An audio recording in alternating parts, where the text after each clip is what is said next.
Working behind two very good offensive lines. Outstanding offensive line. Maybe two of the best in the nation. Two great lines. A couple of them have had 2- and 3-year starters at the positions. Game, however, will still swing on what the defense does or does not do. Well, the defenses have not played well, but both teams are going to throw the ball and throw it a lot. But I think the running game for Tennessee, they need to run to control the ball. And Spurrier has only lost one game where he's rushed for more than 150 yards. Okay. Well, the Gators call this stadium, their home, the Swamp.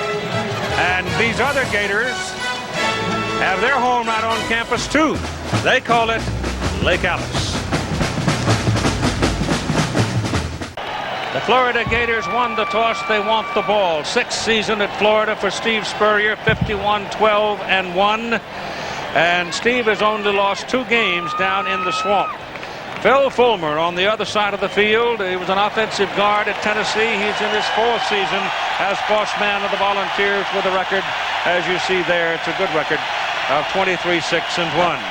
Jeff Hall, a redshirt freshman, will kick it off for Tennessee. Riedel Anthony and Ike Hilliard are the deep people. The ball knocked into the end zone for Anthony. Hole up the middle of the field. He's a flyer, but he is caught and dragged down by the Tennessee Volunteers just short of the 30-yard line. So they start with pretty good field position. Danny Werfel, we told you, started here 2 years ago, his first real start, and he's rolling up the numbers. In '94, he had twice as many touchdowns as he did interceptions. So he steps in at quarterback with Terry Jackson and Dwayne Mobley lined up behind him. Jeff Mitchell steps in at center. And the first play of the ball came from the 29-yard line as a pass going deep down the middle for Riedel Anthony. And it is incomplete. Deron Jenkins defending for Tennessee. They're playing on real grass here at the Swamp. And here are the Chili's starting lineup, backs and receivers for the Gators. Chris Doring, number 28, not the biggest, not the swiftest, but he is the go-to guy among the receivers for the Florida Gators. 2nd down and 10. Changing the play. Tennessee changes the defense. Linebacker comes up, then drops off. Werfel back to throw. No pressure. Passes away. Pass is too high. And falls incomplete, intended this time for Ike Hilliard. The offensive front for the Florida Gators, as Bob told you, is a good one, led by Jason Odom. Jason Odom has been a starter ever since he walked on campus. He is a load at the offensive tackle position. Both Odom and Green have been 4-year starters. Mitchell and Young have started the last 3 years.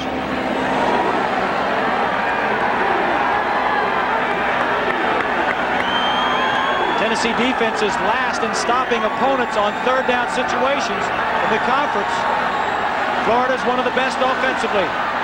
Werfel using the hand signals to get the play off. Goes back to throw it again. Looks for Doring down the middle. Goes underneath.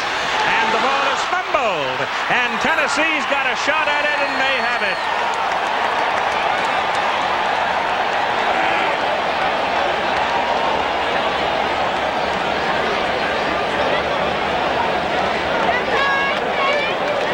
Tennessee ball. No. Florida got it. I'm sorry. It looked like Tennessee was going to come up with it. That would have been a big turnover early in this game. I thought they wrapped a white shirt from around the ball, but not so. The Florida man was under him. There's Gallion, number 93, on a blitz. Flushes Werfel out of the pocket. And Gallion knocks the ball loose. It was recovered by Florida. Robbie Stevenson, the punter, is in. The snap is high. He's up to get it. Gets his kick away, and a good job by Stevenson. It gets away from Nilo Sylvan, and the number 2 man in the country at returning punch does not have a chance to get a hold of the 47-yarder by Robbie Stevenson. The opening game against Houston, the home crowd booed Stevenson. Peyton Manning comes trotting onto the field at 6'5", 202, sophomore out of New Orleans and the son of Archie. You see his numbers as a starter at Tennessee. That's impressive. Twice as many touchdowns as interceptions. Jay Graham will open in a single back offense, and let's count the number of receivers. Tennessee always has speed at the outside positions, and they're almost never afraid to use them.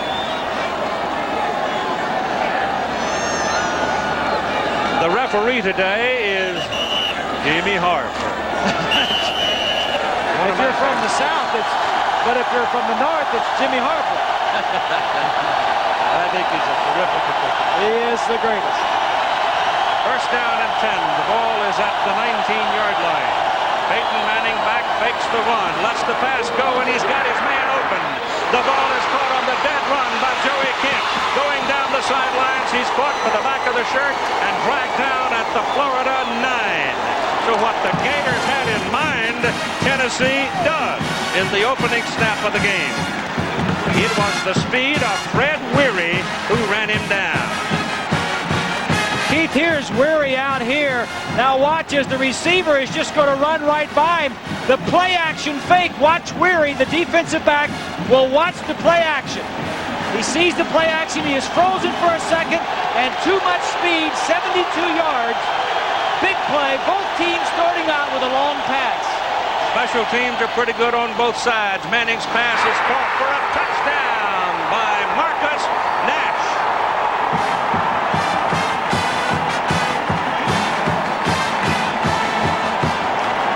Nash showed you some athletic ability as Manning's pass was behind him. He just simply walked in a whirl and took it in for 6. Going to be coming right at you. Nash was the inside man. Poor throw by Manning, but good enough. The two defensive backs collided as the receivers crossed. So Manning takes him 81 yards and 81 yards and 15 seconds. That's a way to calm down a hostile That crowd. will take some of the wind out of the sails for a little bit around here until the Gators can get something going themselves. Jeff Hall makes it Tennessee 7 and Florida nothing. Let's go back to the touchdown. Here is Nash. Now as he breaks to the outside receiver is going to come in. Watch the two defensive backs as they will collide. The two receivers cross. The defensive backs have a traffic problem. It's good coaching by David Cutcliffe, the offensive coordinator. 2 plays and a touchdown. Quiets the crowd for Tennessee. And Jeff Hall is ready to kick it away from his 35-yard line with Riedel Anthony and Ike Hilliard waiting for it. Anthony had a pretty good return the last time. This kick is shorter. Up at the 6-yard line, looks for daylight, got a crack, gets to the 30, shakes a man, 35, still going, looking for help, and finally out of bounds at the 41-yard line. So that's a pretty good run by Anthony to get the Gators even better field position for their second possession. They trail in the ball game 7-0. Lynch won now. Keith, noise is going to be a factor in this game, and one of the reasons because in 1991 they closed off this end of the end zone, which is to the left side of your screen. Now Tennessee can do 3 things to take the crowd out: make the big play, get a turnover, or score. So far they're doing those things right now to Florida. Keith? Both teams using the hand signals as we have seen. And Werfel back. His pass is thrown to the outside. The pass is caught in a poor tackling job on Jerome Evans as Evans turns it upfield for about a 10-yard pickup. The defense for the Volunteers. Leonard Little is an undersized defensive end, but he is very quick and very, very stubborn. It'll be a big factor today. They hope to get him matched up against the big tackle, Mo Collins, on the right side. The running play for Florida. Stuffed short of the line of scrimmage. They were about a foot short of the first down. And on the running play by Terry Jackson, they hammer him backwards. There's Leonard Little right there. Yep. Leonard Little is at 238. 6'3". That's not that big by today's standards along the defensive front. Hines, Gallion, Sanders, they're all good, and they will all blitz. Hines and Gallion particularly highly regarded across the Southeastern Conference.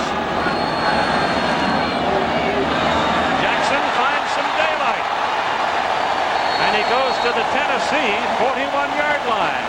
And that's a hole behind Jeff Mitchell and Reggie Green. Steve Spurrier has always thrown first to open up the running game. And as we said in the opening, every time he rushes for 150 yards or more, he is going to win. Right there, home record 30-2 in the swamp. The run is a big part of their offense. Good football teams answer an early score. Florida's trying to do that. Tennessee put it in the end zone in 2 plays. Werfel back, pressure zone, pass away. Pass complete to Hilliard down at the Tennessee 20-yard line. Werfel got it away just as he was belted by number 64, Steve White.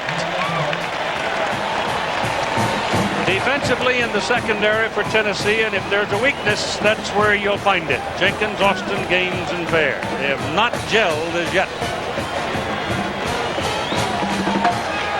Ball is just a fraction inside the 20 for the Gators. First down. Tennessee leads 7-0. 2-back set. Jackson the ball. Weaves his way in traffic. George Kidd, number 42, the first man to get a hand on him. And again, the offensive line surge by Florida is inside the 14. The stories today for Florida, offensively a balanced attack. We talked about their passing, it's outstanding, but they need to run to win. And defensively, they need to harass and confuse Manning. He certainly wasn't confused on that first drive. It's 2nd down and 5. Werfel looking into the end zone. He has Hilliard. Touchdown.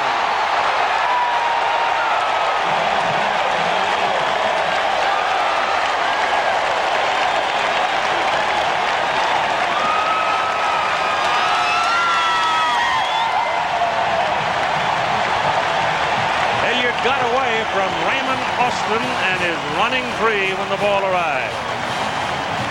From behind the offense, Spurrier has already dissected what they're doing defensively when he puts 2 receivers. Again, they cross. This time, easy pickings.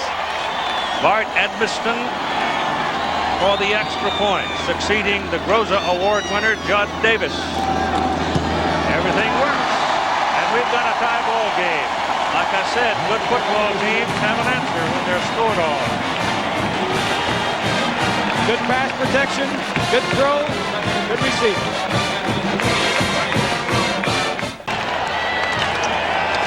Matt Teague will kick it off for the Gators. Nilo Silvan waits for it for Tennessee. He had a big return against Georgia in their narrow win last week. He leads the nation in kickoff returns at better than 40 yards, and they're not going to give him the ball. They buff it up. It is fair caught at the 32-yard line by Tennessee. The Tennessee receiver is run into by one of the Gators, and that gets a flag after the fair catch. Let's go back to the touchdown. It's going to be very similar to what Tennessee did. Again, crossing receivers. Right here, the inside man, Hilliard, is going to catch. Watch the defensive backs. As when the receivers cross, a little traffic problem, just enough margin to get the ball in there. That was Danny Werfel's 44th touchdown pass. Penalty is not against the Gators.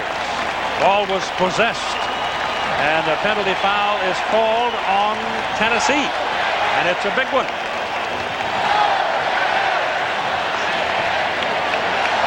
Personal foul against the Volunteers, and it moves the football all the way back to the 16-yard line.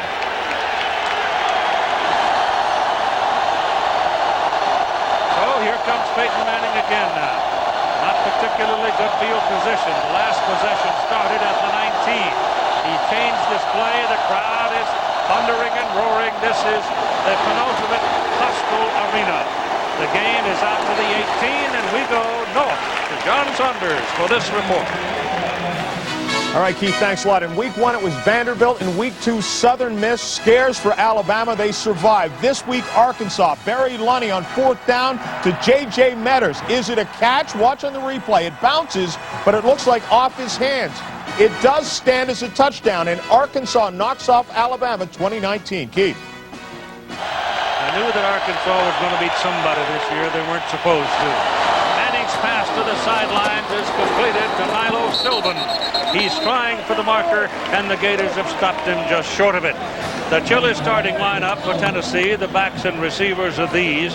Joey Kent is the go-to man among the Tennessee wide people. He was the guy that caught 4 successive passes in the Georgia game that put Tennessee in position to take a 27-24 lead when they had to have it. But as you said, Keith, they have a lot of good receivers, and a lot of time they wish that Manning had more footballs to be thrown. 3rd down and a yard.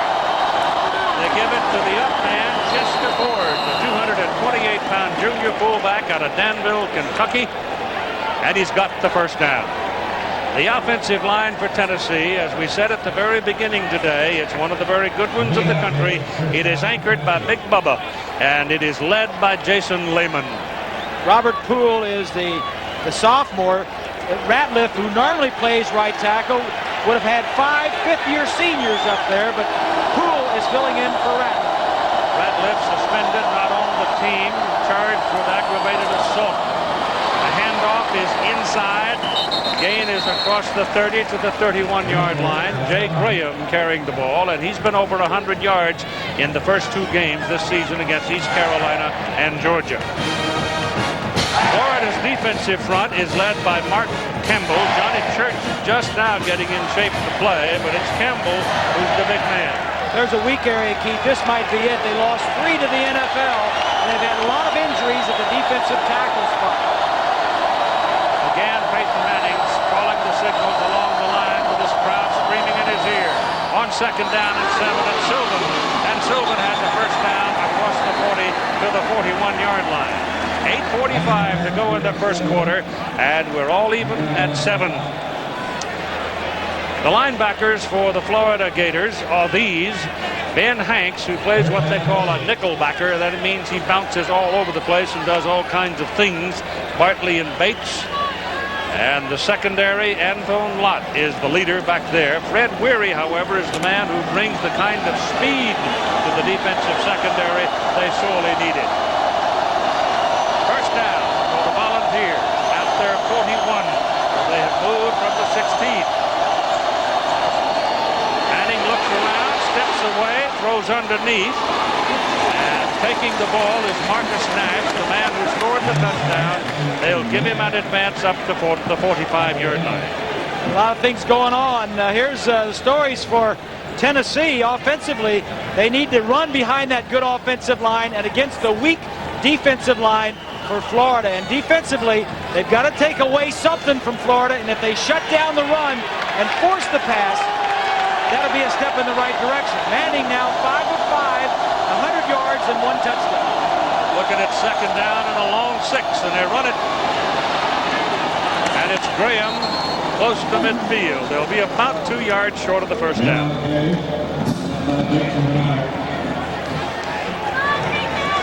Scores starting to come in. Nebraska having scored 63 points against Arizona State in the 2nd quarter.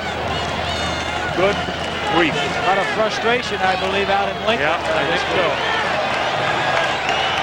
3rd and 2. Look at this, 4 wide receivers to the left side of the formation. Look at the top, 4 wide receivers. And out of the shotgun, Manning rolls that way. Penalty flags all over the field. And the gain is inside the Florida 45 for a first down. And Jimmy Harper will tell us about it. I wonder what you call that. You know, if there's 3 out there, you call it trips, but maybe you call that quad left. 4 wide receivers. Maybe they had too many men. Maybe they did. And on the field during the play. You're right, they did. Defensive team, first down. On the defense. Florida had the 12 men on the field. Well, wait a minute, let's go back. Let me Maybe they both had 12. Looked like it, like they had 14 or 15. I guess Tennessee was all right. That's kind of scary when you look out there and you think, hey, they got the old swinging gate. No, those are speed burners. Those are thoroughbreds.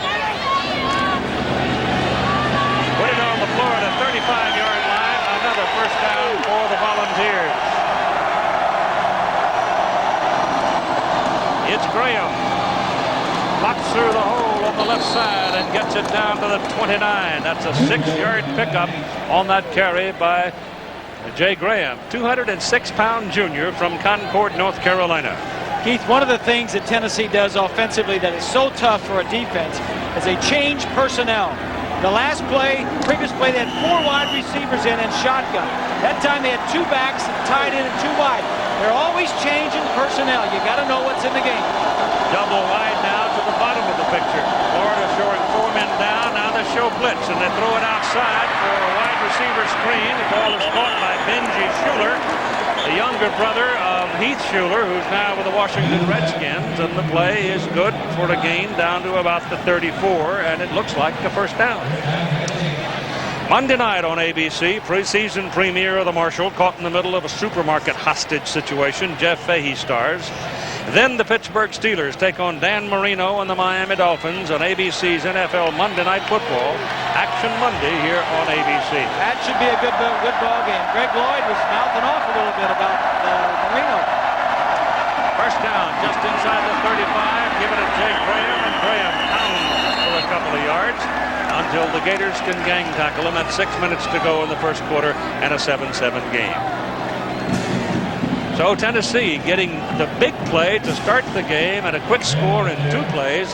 Now nickel and dime their way down the field, running it more and more. And this is the thing they want to do. Run it with that big offensive line, control it, quiet the crowd, and keep Spurrier's offense off the field. Horn, the tight end, moves into an H-back position or a flanker spot. Here's the pass. Pass is good. And a penalty flag down at the 11-yard line as Maurice Staley made the catch, but there's a flag back up here where the ball was thrown.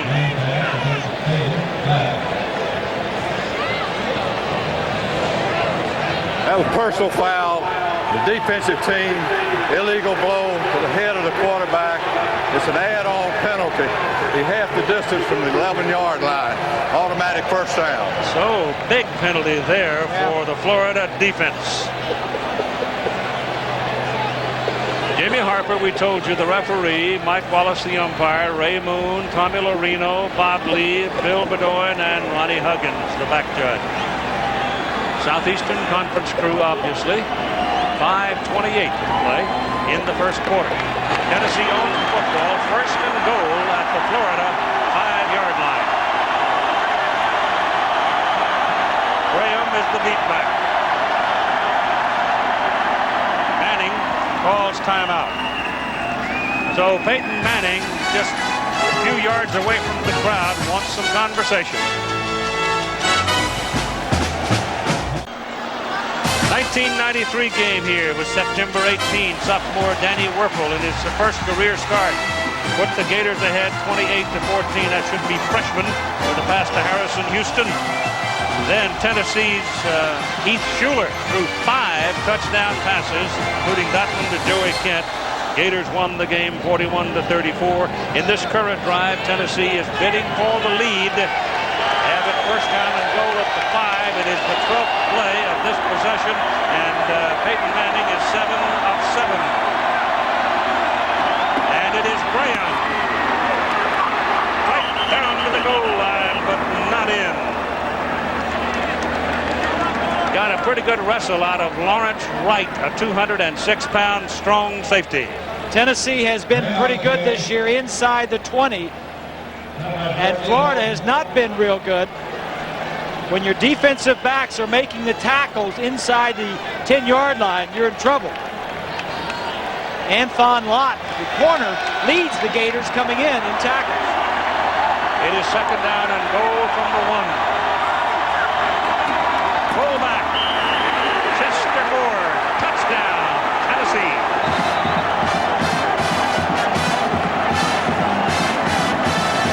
Carries for the score.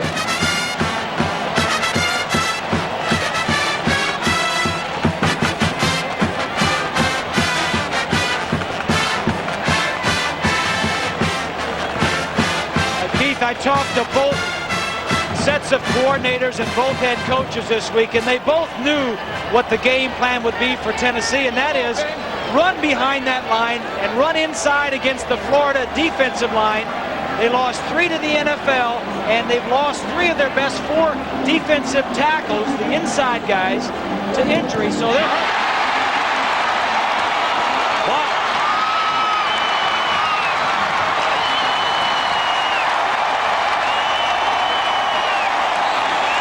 The Tennessee string of 168 points after touchdown is broken. Ronnie Zook, special teams coach for Florida. It's 13-7, and Fred Weary is the man who got it, the cornerback.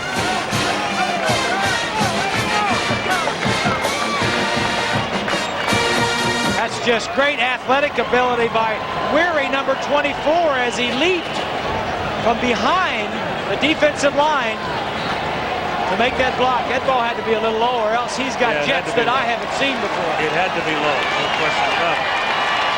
And to punctuate it, it breaks that string of 168 consecutive points after touchdowns, meaning the Alabama streak remains the record.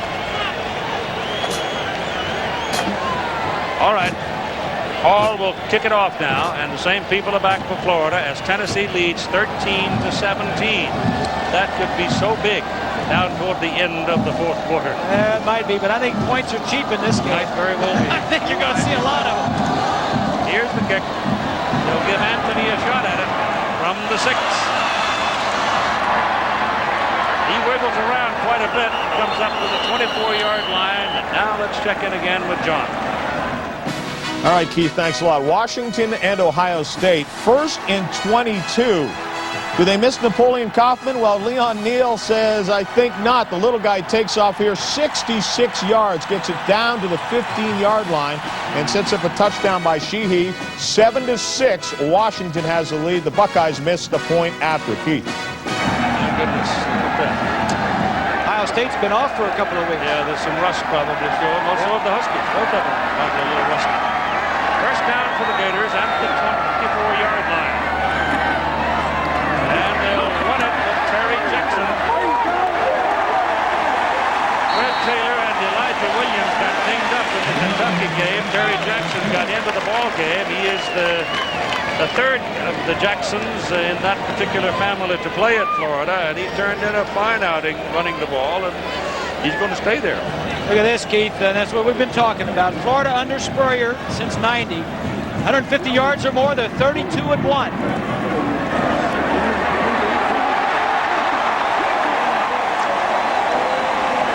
That's a good seal block on the corner there by the Gators. Tennessee man overran the play, and then Jackson just turned on the Jets and made a big play out of it. Got a first down. Spurrier has the Gators up at the line of scrimmage, changing the tempo a little bit, going no huddle. Rushing yards up to this point, 35 for the Gators. 44-yard line, first down. Werfel calling the play at the line of scrimmage. They're up there faking blitz, now they back out of it. And we get a whistle.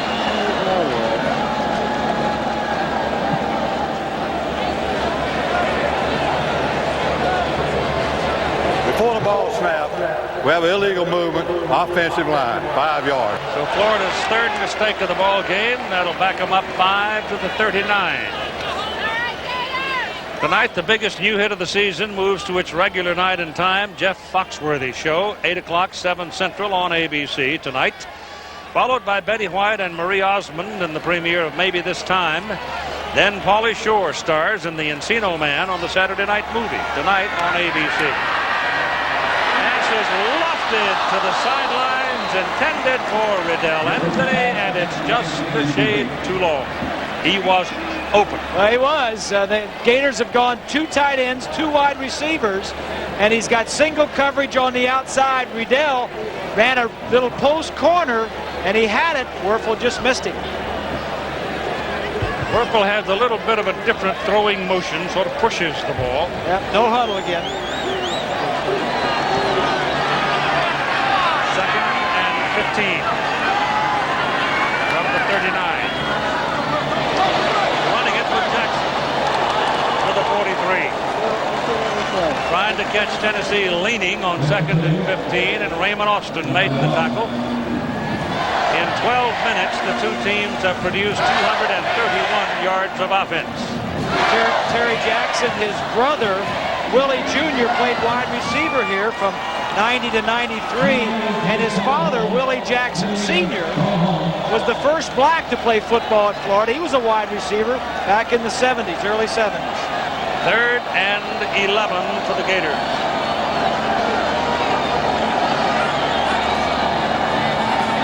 Werfel looks down the middle. Chased out of the pocket. Now lets it go. Pass is completed. And the tackle is made on Nafis Kareem out of Marietta, Georgia. And it's a Florida first down at the Tennessee 32. Keith, early on when we did the opening and talking about the two quarterbacks, I said two things impressed me: intelligence and decision making. Nobody is open, but the coverage is good, but he gets scrambled. So he scrambles out, the corner comes up, now he makes the right decision to dump it over his head. Just a good decision by Werfel. First down on the 32. And the pitch to Jackson. Starts right, gives it back to Werfel. And he throws it into the end zone where it is intercepted by Tennessee. Volunteers will have it at the 20-yard line, and Werfel is belted as he let it go. Deron Jenkins is the man who intercepted the ball. Leonard Little is the man that almost took his head off.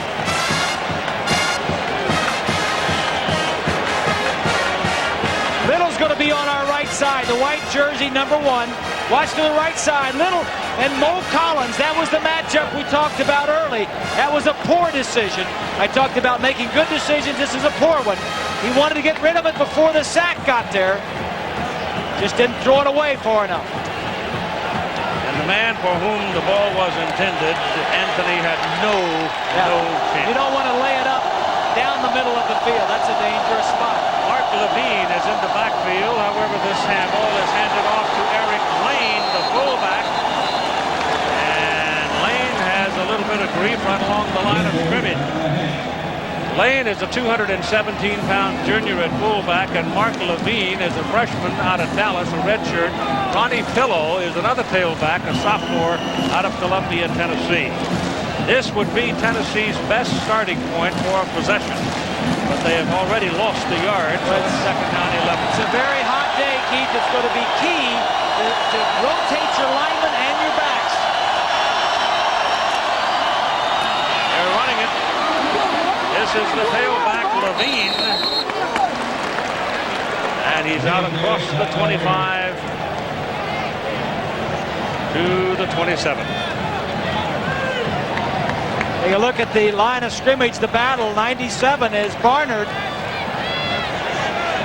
Pretty good job there by the offensive line. 89, the tight end, is Pfeiffer. Make it the 26 and call it 3rd down and 4. Florida's got 7 people up there. Pitch it back to Levine again. He's trying to get to the outside. Dives for the 30. They give it to him, and he'll have the first down. Ben Hanks got a piece of him, but Ben couldn't hold it. It's by the length of the football for the first down. Hanks is an interesting story. Of course, number 11 was retired. Spurrier had worn that. Heisman Trophy winner, All-American, that was retired. And he thought so much of this young man that he unretired his own number. He's kind of taken Ben Hanks under his wing. Graduated last August. Yes, he did. He's playing as a graduate student. Peyton Manning back to throw it. Goes underneath, and it's off the hands of Marcus Nash, the sophomore from Tulsa, Oklahoma. Nash was open. That is the first miss of the ball game by Peyton Manning, and I'm not sure that it was his fault. He didn't miss it much, did he? It was right on the fingertips. Here's Lynn Swann. You were talking about Ben Hanks, Bob, there for a second. You know, he is a very special young man. He was so much of a question academically, he had to get special approval from the university president. He graduated August 12th this year. That has to be the biggest moment in number 11's life. One of 10 kids. Manning going back, looking as if he wanted to throw. Hands it off instead to Levine, and Florida eats him up at the 30-yard line. So we've played a quarter. And after the first one, it's Tennessee 13 and Florida 7. As we start the second quarter of play, Tennessee leading 13-7. The Volunteers have the ball at their own 30-yard line. They have a 3rd and 11 coming up. Ronnie Pillow is in at tailback, and he is a very good pass receiver. So effectively, Manning has 4 receivers to work with. He has good protection. He goes down the middle to his man. It is complete to Marcus Nash with a diving catch and a first down at the Florida 49-yard line.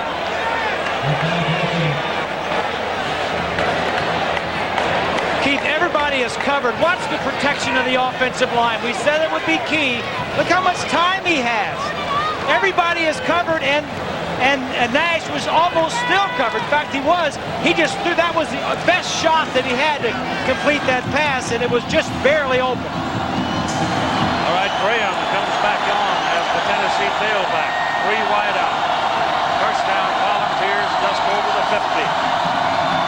Manning again has good protection, and his pass is a bullet to number 3, Ronnie Pillow, who had stepped up into a wing position that time, and he picks up about 7 yards. Once again, some news from John. Keith, they lost their coach, they lost some key position players, but Oregon picking up where they left off last year as Pac-10 champs at Tony Graziani, 22 yards to Josh Wilcox, 14-0. They lead UCLA. We'll keep you up to date. Keith. Tell you right now, the Oregon Ducks have not surrendered the crown. They're on a mission to show that last year was not a fluke. Yep. They beat Illinois without their starting quarterback. 2nd down and a yard. They give him 9 yards on that last play. Here's that little quick pop again. It goes to Pillow. And Pillow, remember, is a tailback. He can make things happen if you give him a little daylight. And he gets a first down there at the 31 of Florida. As you look at the numbers after the first quarter, total yardage 154 for Tennessee. They have not been stopped yet. Time of possession about the same. Tennessee has had 2 possessions and has scored 2 touchdowns, and they're moving toward a 3rd. And Manning is 10 of 11 with 157 yards. Jay Graham caught behind the line of scrimmage. Good defensive play. And it was Willie Rogers, a sophomore from Miami, who slipped in there and locked his arms. Mark Campbell comes out of the ball game for a moment. A lot of heavy traffic out there in the middle, and it's a hot day. It's got to be 100 degrees down on the field. Well, as we mentioned, Spurrier and his staff, Bobby Pruitt, the defensive coordinator, rotating a lot of defensive linemen on the pass rush. Loss of a yard, 2nd down 11 from the 32. Manning over the middle, and it's there. It is completed. Number 80, I think it was, who made the catch. It'll be Greg Kyler, or was it Andy McCullough? Andy McCullough, 88.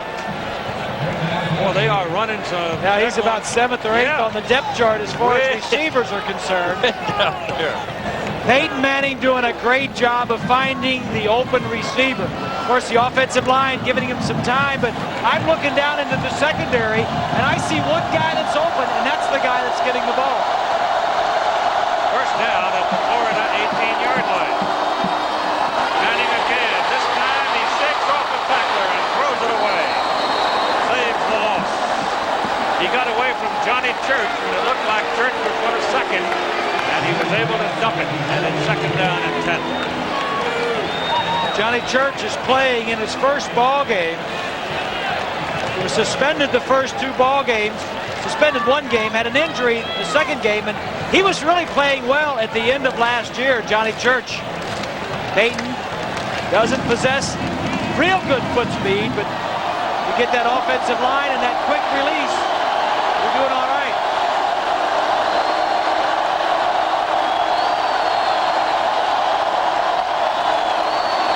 Graham has it. He was hit behind the line of scrimmage by Dan Hanks, but was able to get back across the line of scrimmage and pick up about 3 yards.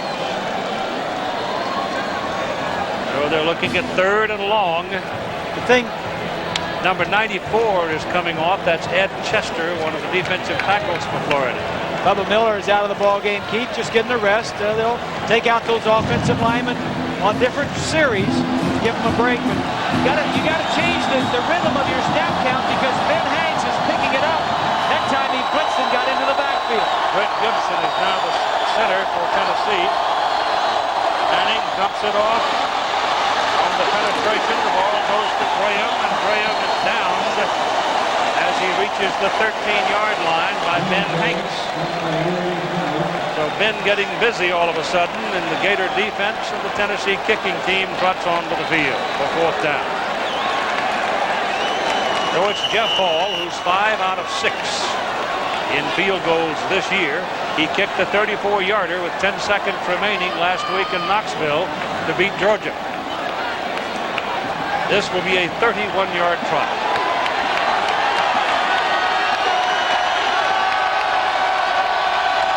It's a redshirt freshman kicker, a walk-on holder, and a walk-on snapper.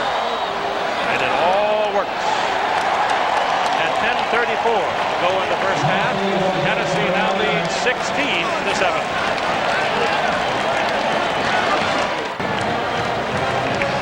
Look at Peyton Manning. He's talking to David Cutcliffe, the offensive coordinator upstairs, and Cutcliffe says he is the smartest quarterback he has ever had.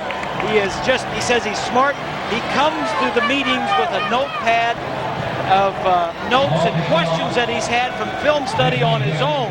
Says he's never had a guy that's been so into it as Peyton Manning. Into the end zone, Riedel Anthony will put it down. They'll bring it out to the 20. And next Saturday at 3:30 Eastern on ABC Sports, most of you will see Mississippi State against these Tennessee Volunteers or other regional action. Check your local listing for the game in your area or call your local cable operator for the games that might be available on pay-per-view. Next Saturday here on ABC. In plays in the game, and this is a fundamental, there's certain credos about football that are inevitable and irreversible. One is big, fast people beat little, fast people. We know that. But if you've got the ball, the other fella can't score, right? That's right. Tennessee's had 29 plays and Florida 15. Now this is their 16th play. They run it with Terry Jackson, and the redshirt freshman from here in Gainesville will pick up a pretty good gain on the play. Well, they call him down. He bounced apparently back on the 23.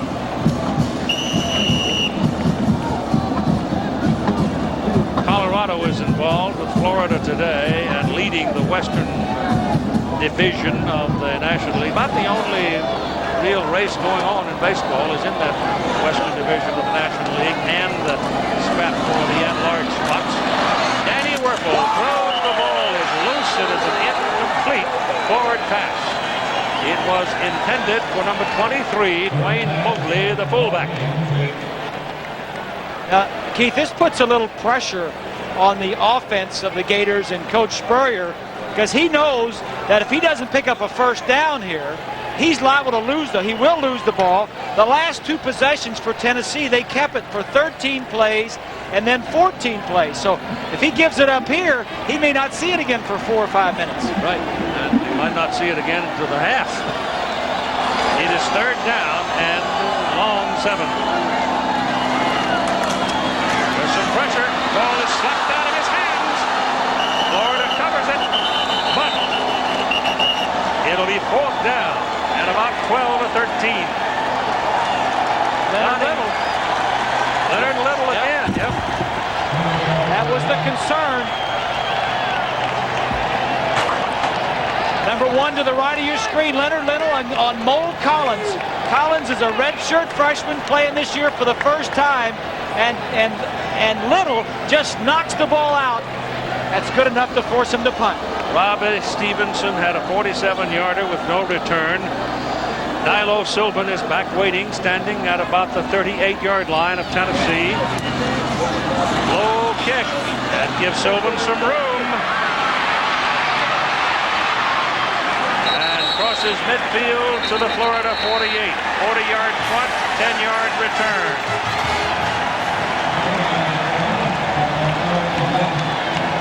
see about the flag. After the play is over, we have a late hit on a kicking team, a 15-yard penalty, and a first down. That is the second 15-yard penalty that Florida has been hit with for personal foul. That was a late hit. So they're shooting themselves in the foot here in the first half of play. Tennessee is already leading 16-7, and putting them down this close to the goal line is inviting them to score more. There's the late hit right there. That haughty fellow is perched out by Lake Alice, which is the only wildlife refuge contained on a college campus in the United States. Our guys went out there yesterday to take a picture. Told the Gators would be up and about by 8. Didn't show up until 9. They're spoiled. Yeah.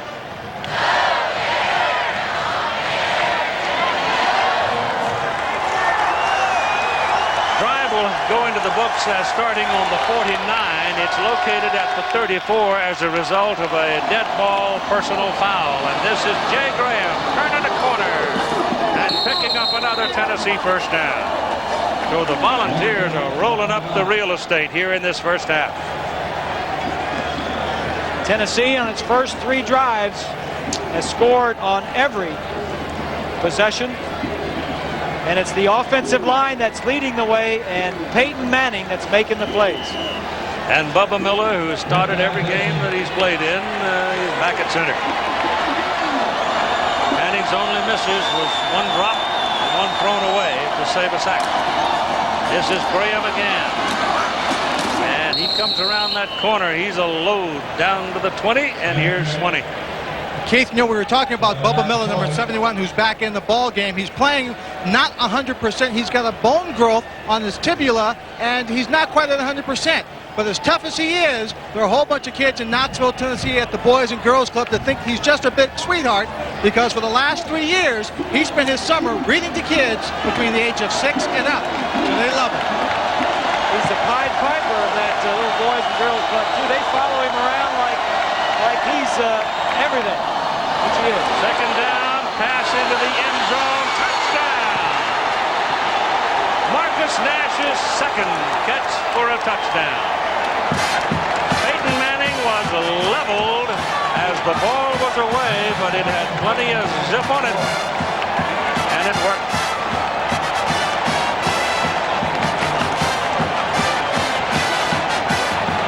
He hangs in there as long as he can. Now he throws the ball to the outside. Throws the ball deep to the outside. He had to throw that ball long before Nash was out there. He never saw the completion, I'll guarantee you. All for the point.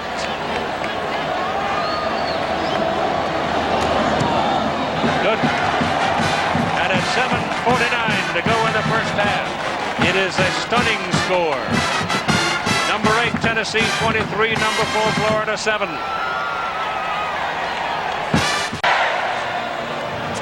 Go back to that last pass. Touchdown. Campbell, 67, does an arm over. Gets there just a little bit too late. Watch Peyton. He doesn't know yet. Doesn't know. Now he sees it. All right.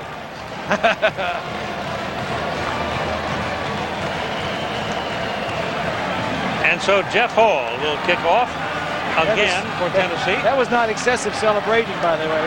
Never know, never know. No. That's all right. This quarterback's just some excitement. High hanger, Anthony at the 4. And down with some authority at the 17. And Tennessee now is really pumped. Well, Gators need something good to happen. what they've done, they've taken the crowd out of this game. Yeah. Totally.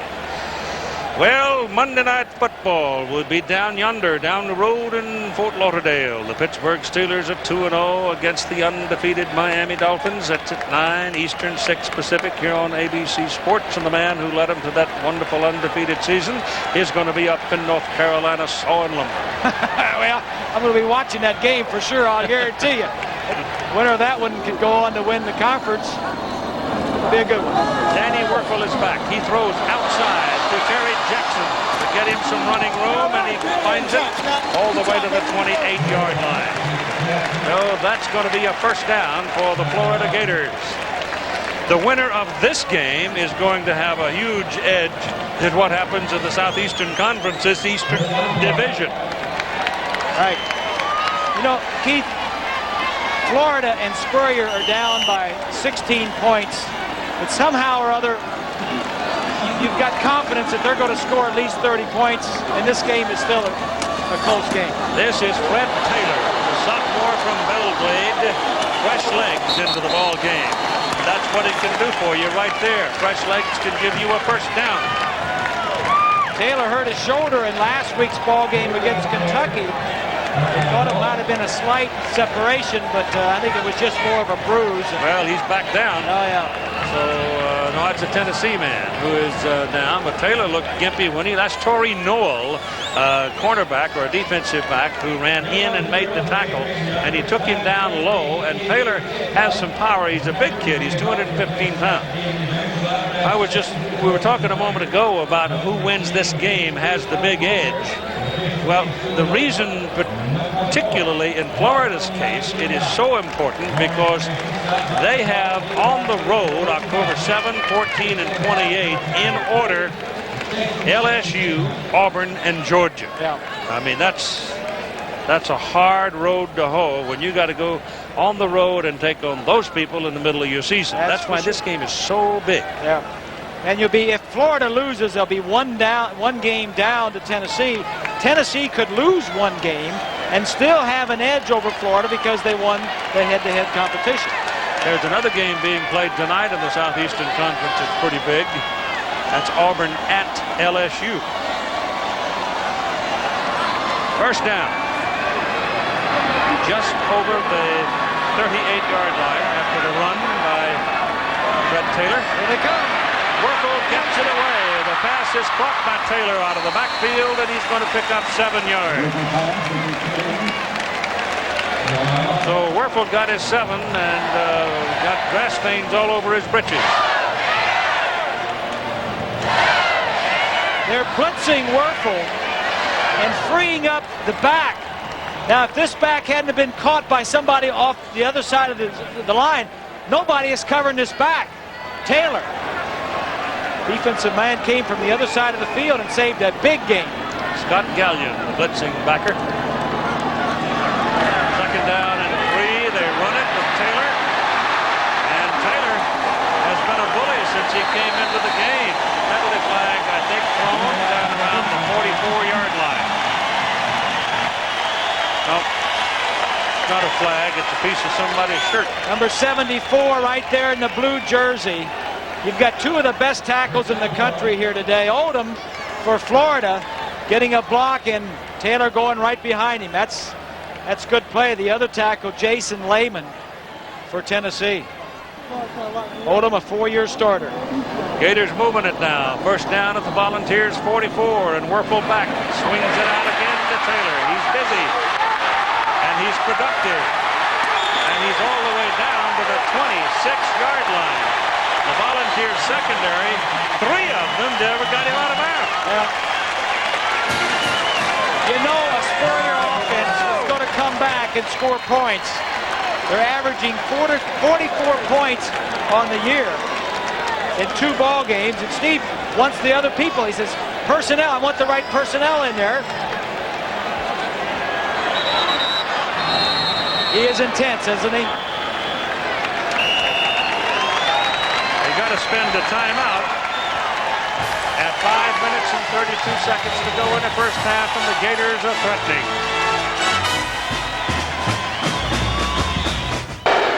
At the end of the game today, we'll pick a genuine Chevrolet Most Valuable Player from each team. Today, Chevrolet contributing almost $5.5 million to scholarship funds of America's colleges and universities. Johnny Chavis is the new defensive coordinator for Tennessee. He replaced Larry Marmee, who went off to UCLA. So Johnny's got his hands full right now with the Florida Gators threatening on first down and 10 at the 26-yard line of Tennessee. Tennessee leading 23-7. Werfel sees Taylor, goes down the middle, not going to be to the 2-yard line. If he doesn't fall down, Terry Jackson walks in. There was nobody there. Here's Jackson here, Keith, and one of the things against the 2-deep zone is you want to get your man down the middle. Watch the 2 safeties as they're going to split, and the halfback gets down the middle. This is a sneaky way to get somebody down the middle. Usually it's a wide receiver or a tight end. That's an excellent concept and an excellent throw. Now you got Taylor lined up behind Evan. Taylor with the ball. Stopped after a half a yard or so. Taylor on the carry, stopped by Austin. Raymond Austin brought him down. That was the 7th play of this possession, by far Florida's longest possession of the first half. 4:42 to go in the first half. They're going left, I think.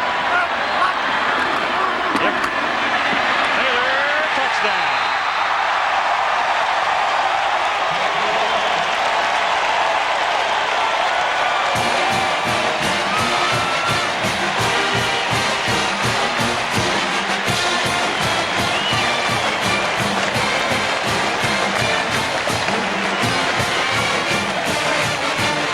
Number 74, the right tackle is Oldham. He gets 2 blocks. You're ready to get hit when you get in that end zone, Taylor. Red Taylor. Bart Edmiston for the point, junior out of Pensacola.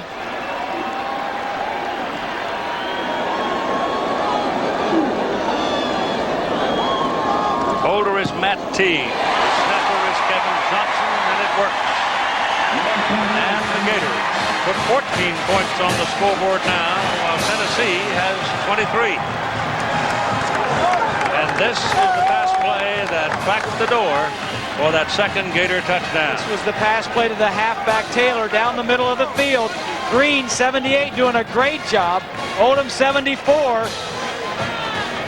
That's the play that set it up.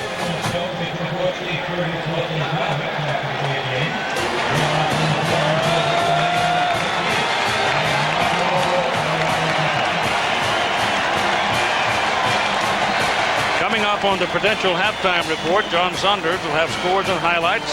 We'll hear from Nebraska's head coach Tom Osborne regarding the Cornhuskers controversy and problems around the field. Bob mentioned a little while ago that Ratliff, offensive tackle with Tennessee, was not here. Leslie Ratliff suspended from the team. There have been charges of assault by his girlfriend and some allegations apparently of money provided from an outside source. The incident is said to have occurred in a dorm room on campus, which makes it subject to the Student Judicial Affairs Office. And Florida right now has 4 players that are still waiting a hearing with the Senate Judicial Council, the Student Judicial Council. And they can put you off the campus if they remind you. Nilo Sylvan on the return for Tennessee, and he is taken down hard at about the 23-yard line. 4 minutes and 21 seconds to play in the first half. 23-14. Those are games now that are going to be played tonight, and we told you about that one. Southern California should not have any trouble with that one either. How many points were scored when these 2 teams played here a couple years ago? 75. 75. Yep. Well, we're on our way. Yep. Mark Levine is the single back for Tennessee from the 23. He has it, and he's down at the 20 as the Gator defense responds. Johnny Church with the loss.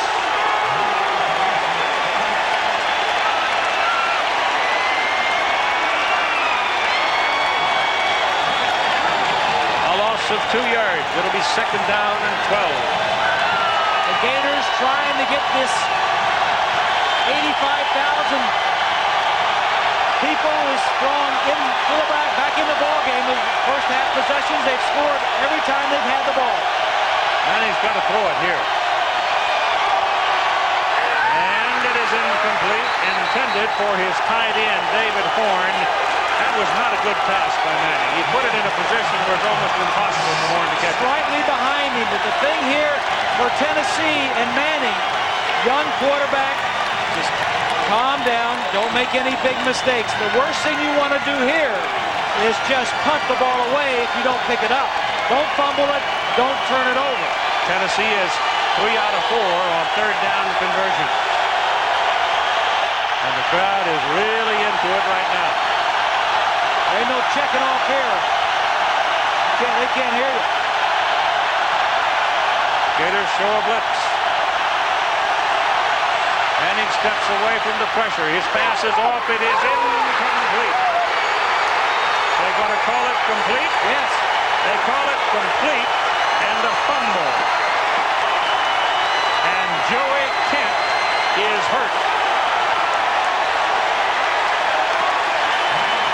It is a fumble after a completed forward pass. Well, Manning scrambling sets this play up. He's going to scramble this way. Kent's going to come right at us. But Lawrence Wright from the left side, number 4, is going to deliver a blow that shakes the ball loose. Possession, yes. And there goes the ball. That's a big turnover for Florida. They say Lawrence Wright. When all of the receivers from the other teams watch the Florida films, they all notice number 4 because he's a hitter. If there's anybody in the secondary on any team, college or pro, that's a hitter, the wide receivers will know it. And they all knew that Lawrence Wright was a hitter.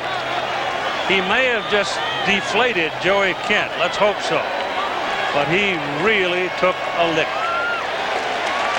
He's walking. 20. Bob and Keith, this is Lynn Swan. I just want to tell you that I talked to Ron Zook, the special teams assistant for Florida before the game. His biggest concern was whether to kick off to Nilo Sylvan. You talk about a play that makes a difference. When they kicked off to him, they hit him so hard he walked off to the sideline. His shoulder was hurting. You should have seen that Florida sideline jump up and down. From that point on, the emotion was at a new level for Florida. Keith? And they have the football first down at the Tennessee 47-yard line, trailing by only 9 points. And Joey Kent, who is the go-to receiver for the Volunteers, is walking tenderly to the bench.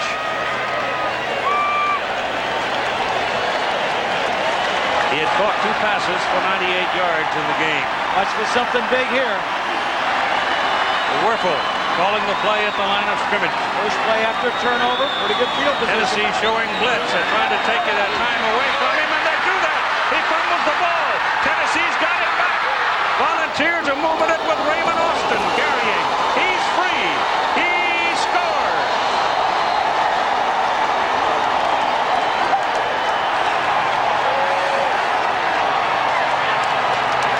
Tennessee gamble. They went for an all-out blitz. They separated the ball from Werfel. He had a man free. It was just a matter of a fraction of a second. The ball might have gone to the other end zone. But Raymond Austin picked it up and ran it in. Well, something big was going to happen. Spurrier was trying to make it happen for the blue shirts, but Fulmer had the turnover. Touchdown for Tennessee.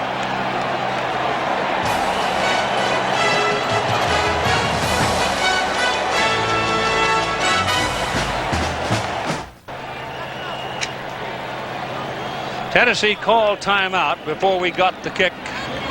Now we'll have the extra point try from Jeff Hall. And the Florida crowd is stunned again.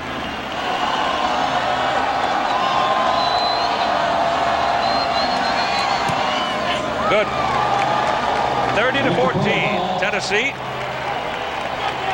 As fate and fortune turned around on the Gators right there. First of all, Tennessee is sending 7 guys, but here is White to blitz. To watch him as he comes around, and Werfel starts to scramble up to the top of the screen. Watch White. He's coming around. He doesn't see. Werfel doesn't even see him. Knocks the ball loose. 2 turnovers in a row. 2 fumbles. Austin picks this one up and runs it into the end zone. Now, if you're the quarterback, you see the blitz, you think, oh, I got man-to-man coverage in the secondary. I'm going to slide over here and make something happen. You get hit from behind. You never saw it coming. Now watch Al Wilson, number 27, level Odom. Right there. 46-yard fumble return after a 7-yard sack and fumble. And it's 30-14 Tennessee.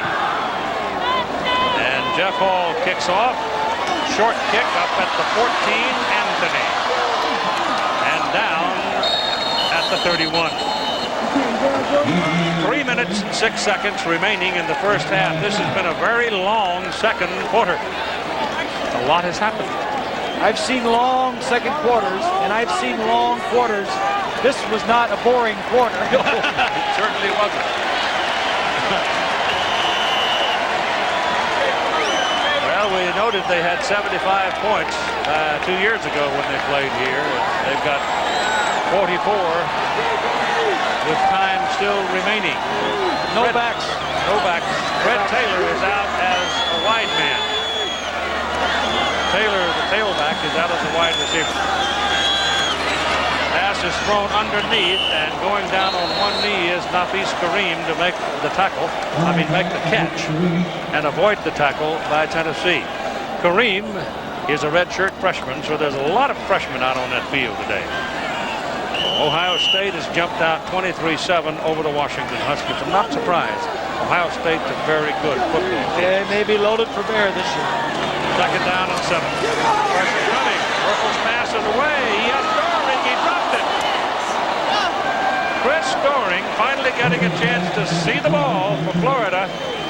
Didn't quite reel that one in. That's a tough throw and a tough catch. Pretty good coverage. But that's a play that Florida needed to make. As Oregon, I believe them. I think the Ducks are pretty good.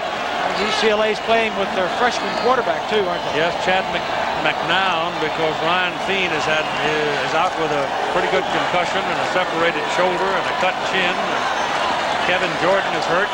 Kareem Abdul-Jabbar is hurt. They're all beat up. And Merkel calls timeout. They will have one remaining at 2 minutes and 32 seconds to go in the first half.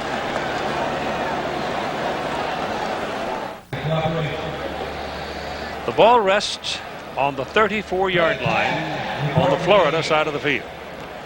It is 3rd down and 7 for the Gators. Eric Kresser is the backup quarterback.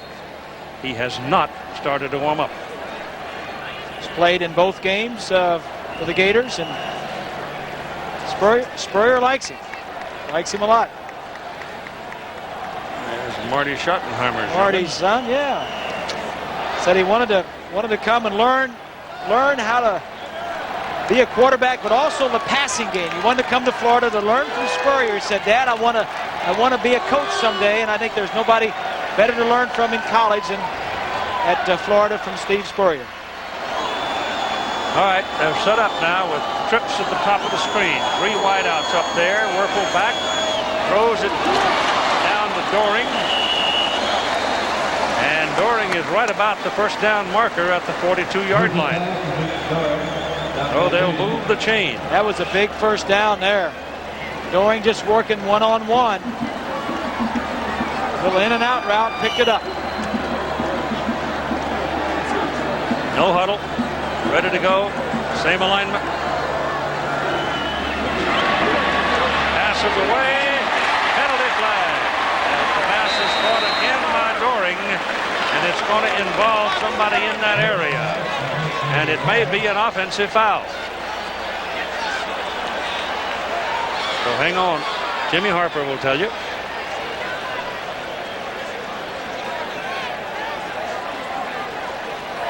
We have holding on the defense in the secondary. The penalty will be declined. First down. So they do call it on the defense.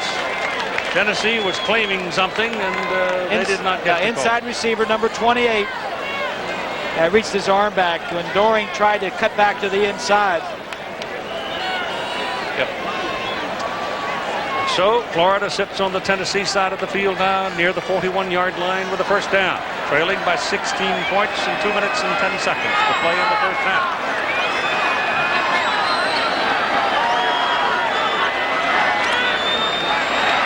Staples passes away to Hilliard. And Ike Hilliard will pick up about 9, close to 10 yards on that play. So now Werfel is really picking apart the Tennessee secondary. Well, when you spread receivers from one sideline to the other, as Florida does on most occasions, you're going to split everybody out pretty good. You just pick and choose. The one interception and the one fumble that's led to a touchdown. But you have to have some confidence, however, that the middle is going to hold up for you. Tennessee has really not pressured him. That's slapped away, and it goes incomplete, intended down the middle for Ike Hilliard. Defending was Raymond Austin. You can't force things, though, Keith. Just because in practice that receiver may be open, you can't expect that it's in a game it's going to be open and just not look. If it's covered, you go to the next guy. Ball sits at the 33, 3rd and 1. Taylor is the single back. He's got it. He's got the first down. He's down to the 23-yard line of Tennessee. And that'll stop the clock to move the chains at 1:23 in the first half. Florida could get a touchdown before half. It would be really big. 30 points is the most ever scored against the Steve Spurrier team in the first half at the Swamp. Well, it certainly is, has all the, what should we call them, the alligators? Certainly the fans are quiet. Werfel looks at Hilliard, hits him, and he's not taken down. Tennessee people are not knocking people down. Losing too many tackles. Steve Johnson had him and lost him. The only time Steve Spurrier has lost only 2 ball games here at the home field since he took over as the head coach of the Gators, and those 2 teams coached by people named Bowden. Terry at Auburn and Bobby at FSU. 2nd and 10. Scoring. Nope, they go underneath to Taylor. And Taylor has a touchdown. There's a penalty flag. You got a clip. They're going to bring that one back. Steve can't believe it. He had a touchdown, and then just at the end, before he's going into the end zone, he's going to get a clip. Right in front of him. Pushing the back. During the run on the blue team, 10 yards from the start of the foul. Now hold on a minute. Let's see if it's first down. That's going to be coming right at you. It's a back coming out of the backfield. All the receivers are clearing out. Taylor, nice hands. Now watch number 12 right here. Pushing the back right there. Go ahead and run it. That's what he called right there. Yeah. Probably would have gotten in or close to getting in. Would have been at worst on the 1 or 2 yard line. Now it's pushed back to about the 12, 13. And it'll be 3rd down and a yard. Terry Jackson is in the backfield for Florida. Phil Fulmer's out on the field. He is roaring and raging about something. He's on the sideline over there, and he's asking for a timeout, bringing his team over to the sideline. It was a particular pleasure to come to the ballpark today and watch Tennessee come out of the tunnel dressed in their white and orange. Aye, but the numbers have black around the edges. I can see them.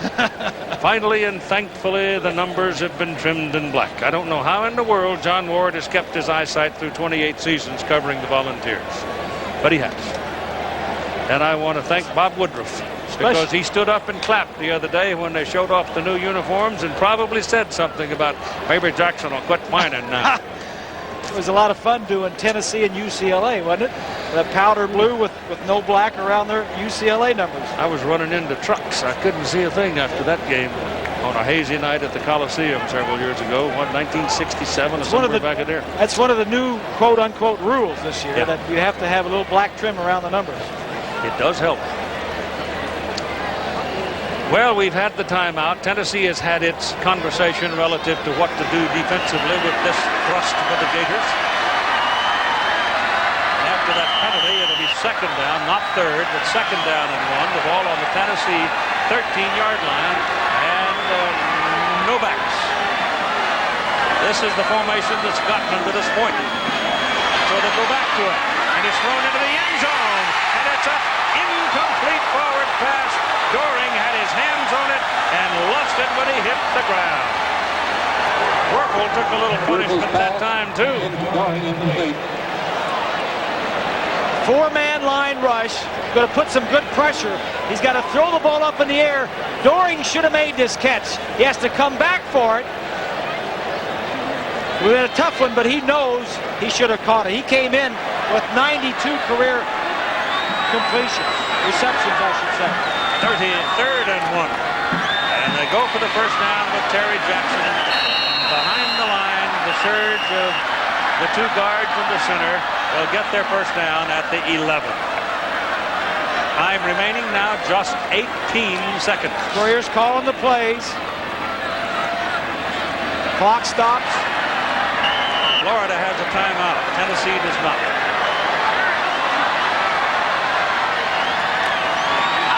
It's for Hilliard. Touchdown.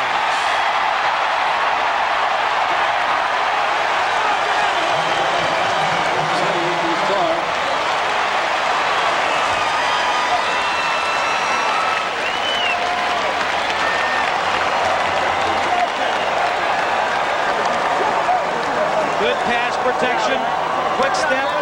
One-on-one on the outside. It's called a fade. Your receiver against the defensive back. Hilliard runs it well. Was out at practice on Thursday, and the first part of the practice, the quarterback and all the receivers inside the 10-yard line working on their pass offense inside the 10, and they were working on that route right there. Edmiston for the point is good. Clock shows 9 seconds remaining. It is now Tennessee 30 and Florida 21. And they total 51 points headed toward the clubhouse at halftime. 18 is Jenkins. Hilliard. Jenkins knows what's coming. Hilliard just runs it well. Ball was thrown well. Somehow, you know, Steve's reliving his youth. You know it? I mean, he's out there at practice. He's throwing the ball. He takes some snaps from center. He shows the quarterback how it's done. He didn't like exactly how it was done, because sometimes just saying it is not enough. So he got in there and he'd lob it a little bit, or he'd throw a little. Steve's got good footwork. The arm is a little weak, but he still has a good footwork.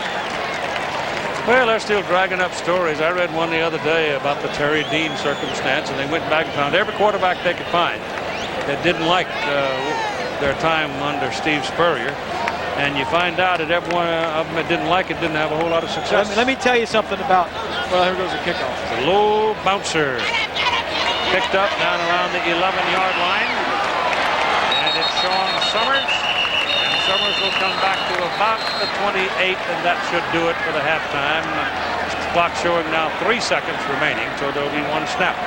But the Florida offense and their quarterbacks, any quarterback in the Steve Spurrier system is going to be successful and throw a lot of touchdown passes.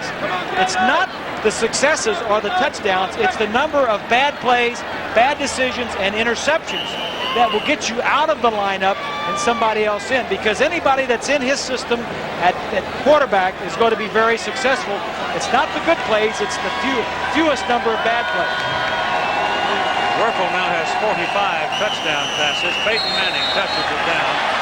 That'll do it.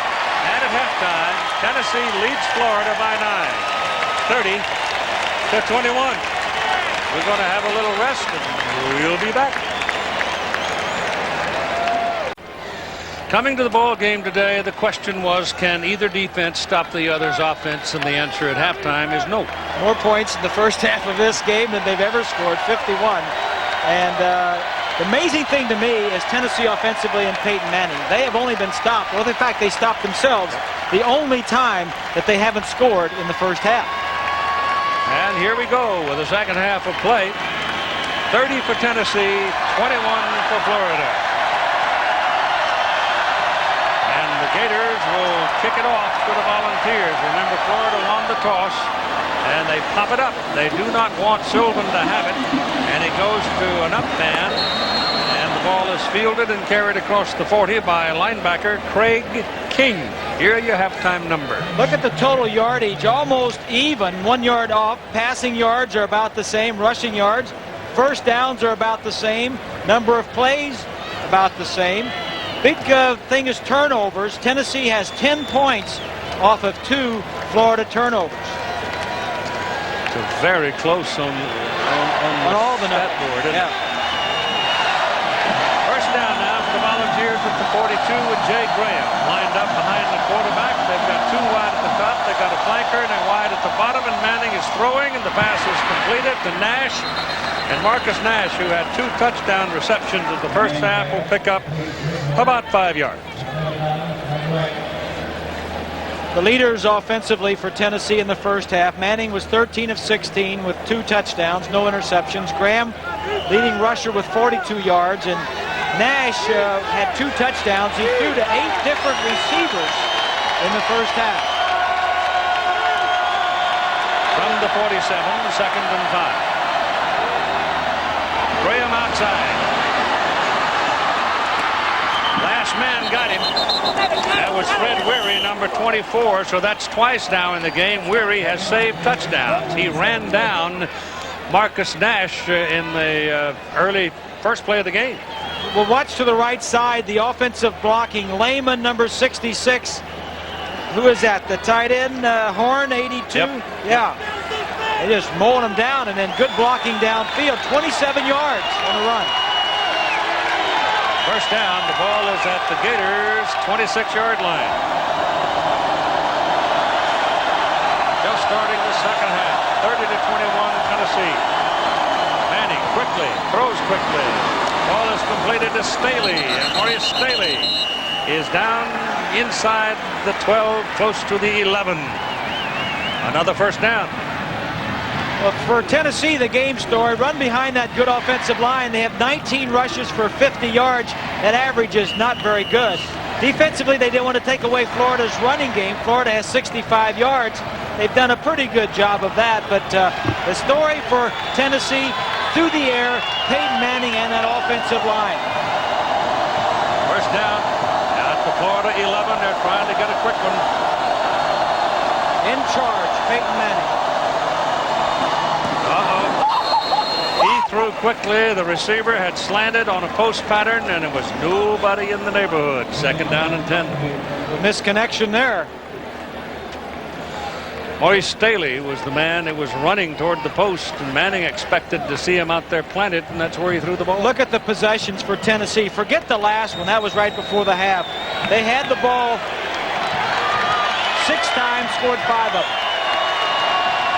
5 of them, 5 times, scored 4 times. Excuse me.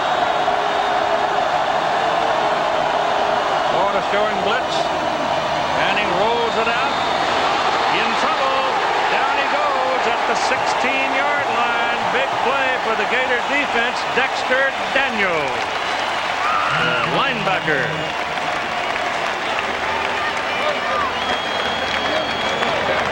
Play action. One of the things that Manning is not good at is foot speed and outside the pocket. Daniels, an inside linebacker, just runs him down. So it is 3rd and 15. They can't afford anything to happen to Peyton Manning.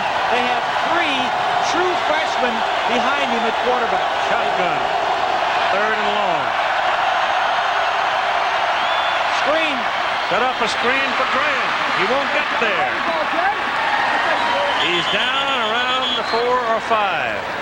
And in comes the kicking team with Jeff Hall.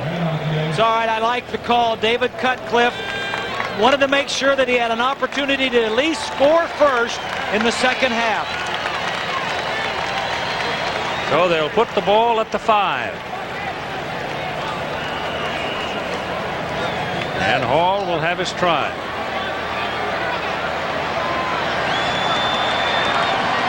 He's been good from 31 yards today. This will be a 22-yard try. It's no good.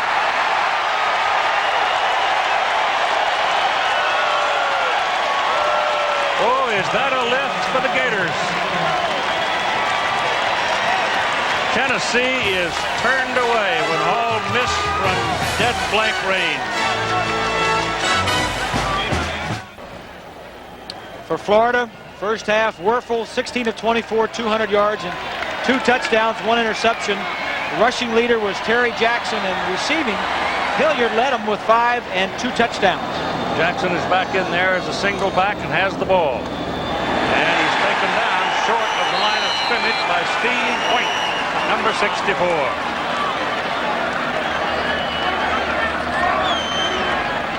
Everybody's fresh. First half possessions for Florida. They had the ball 7 times and scored 3 of the times. The last one was the big one, the momentum going into halftime, 12 plays, and got the touchdown.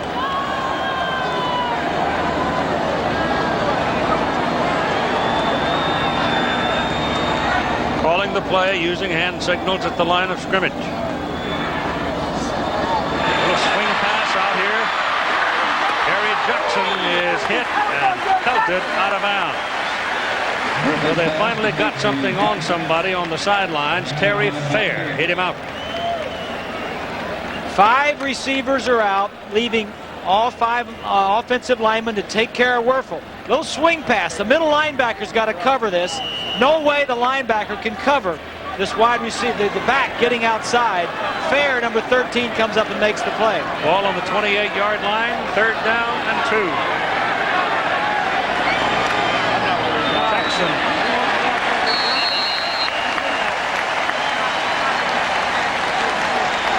Bill Duff gets credit for the tackle, but he's got a first down for Florida. Well, for Florida, we said they needed a balanced attack. They've rushed the ball 14 times and they passed it 24. And defensively, they need to confuse Manning. No sacks. Manning has had a great first half, so things for Florida, defensively at least, not going so well.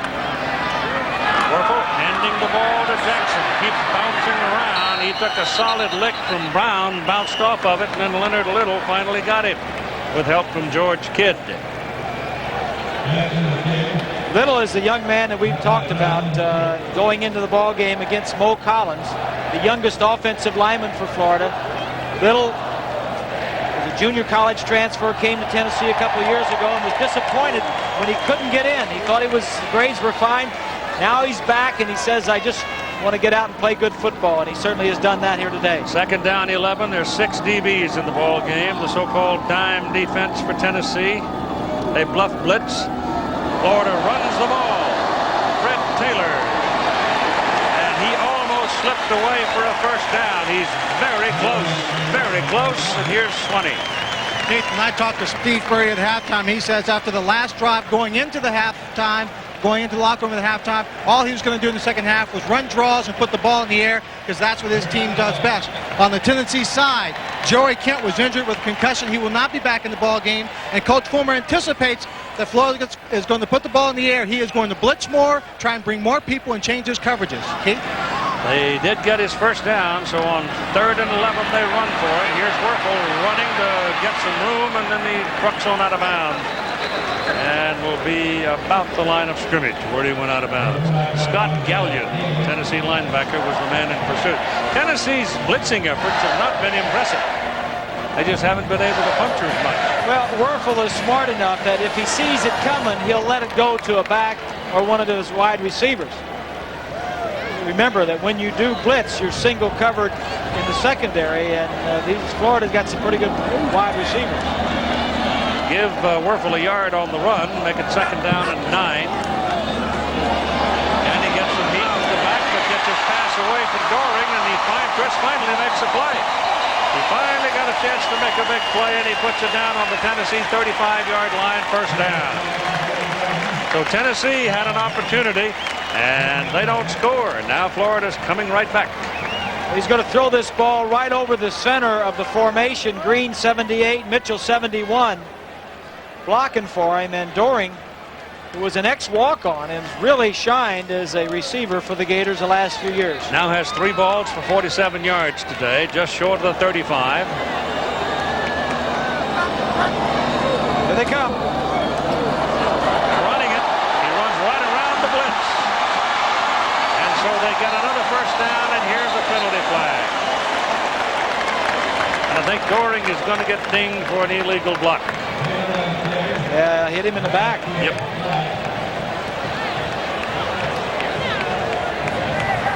During the run, we have an illegal block in the back. The offensive team, a 10-yard penalty from the spot of foul. So it happened down toward the end of the run, actually. So it brings it back to the 37. So it's not that big a foul, actually, is what I'm saying. It'll be first down and 11 and a half or so. Wuerffel throws it out there to Taylor, and he drops it. There was a big old lineman between him and Taylor kind of lost vision on the ball, and by the time it got there with a little snap on it, Red couldn't handle it. You know, he had some running room too, Keith. The linebackers were blitzing that time, and Wuerffel read it, dumped it outside, but just couldn't make the connections. I think Little got in between them. There's, you can see the canyon. It's almost like a canyon in the stadium, how the noise stays in here. Second down, 11. Well, it didn't work the first time. Try it again, and Taylor falls down. He was going full speed, caught the ball, tried to juke him, and that's just too much to ask. He fell down. Well, Lynn said that Spurrier said coming out it was just going to be the passing game and then the draw plays. He's got several draw plays from that passing formation, but that's what he feels best with. He's got Terry Jackson back in there now as the single back. Here comes Sirota Palmer into the lineup. We haven't called his name yet today. He brings fresh legs.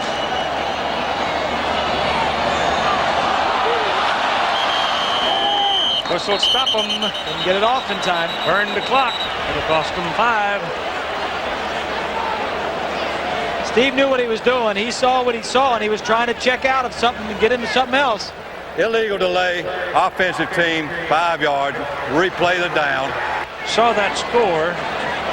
Kentucky broke a 12-game losing streak today and upset Indiana. Florida's penalties now, 7 flags, 66 yards. John Chavis, the defensive coordinator, doing a nice job preparing his defensive volunteers. Blitz, fake blitz, show him, take it away. It's a guessing game.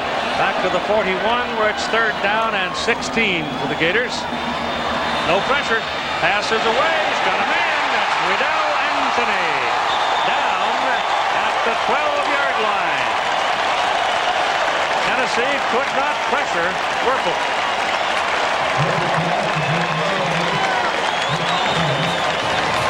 Well, they went with a 3-man line this time, Keith. Not much of a pass rush.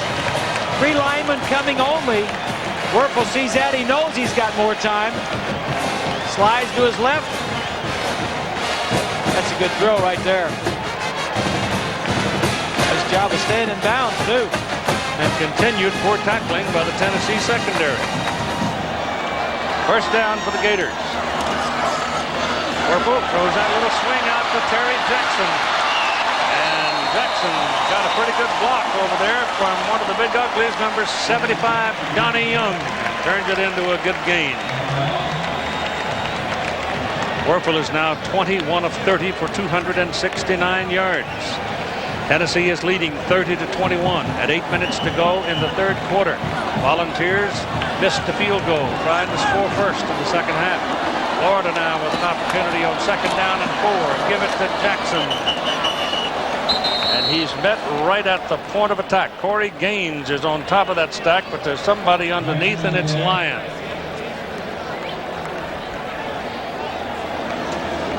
Scott Gallion, 93, was under there as well.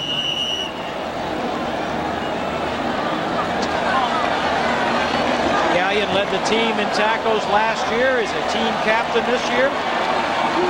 14th play of this possession. Third down.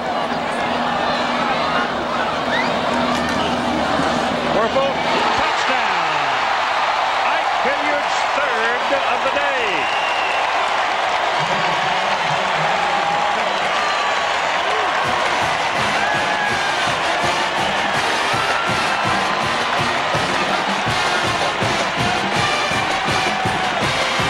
This is like stealing. Look how there's no backs. The Gators have the receivers spread out. Hilliard is right here. He's just going to go down, break to the inside.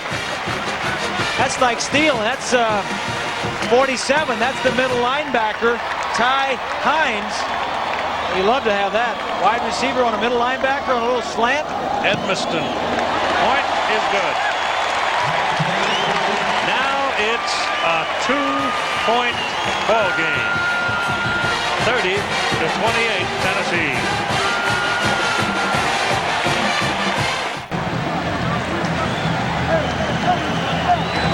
Big drive here, 14 plays, 80 yards.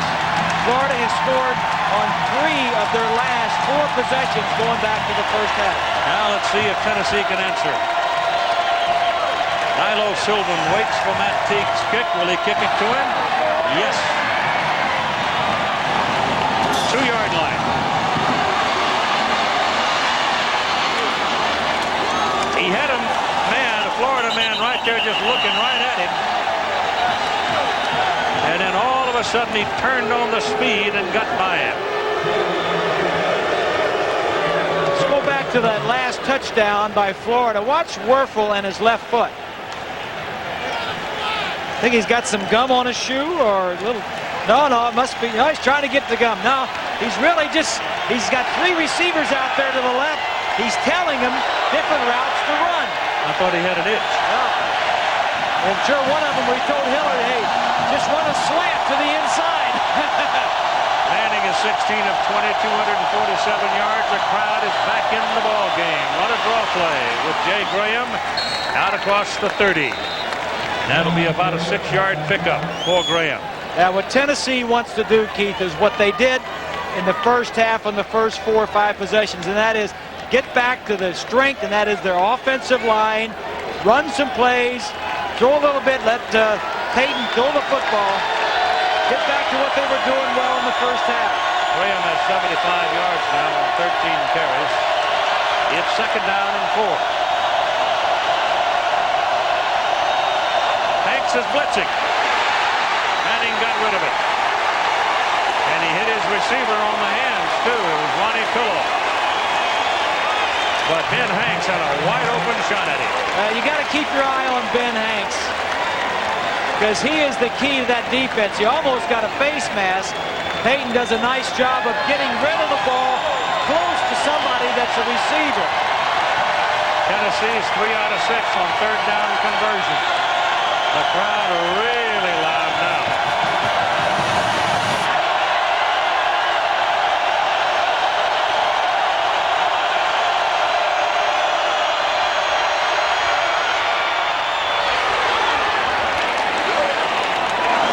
I think you've seen something akin to a miracle. I don't know how in the world Maurice Staley held the ball, but he did.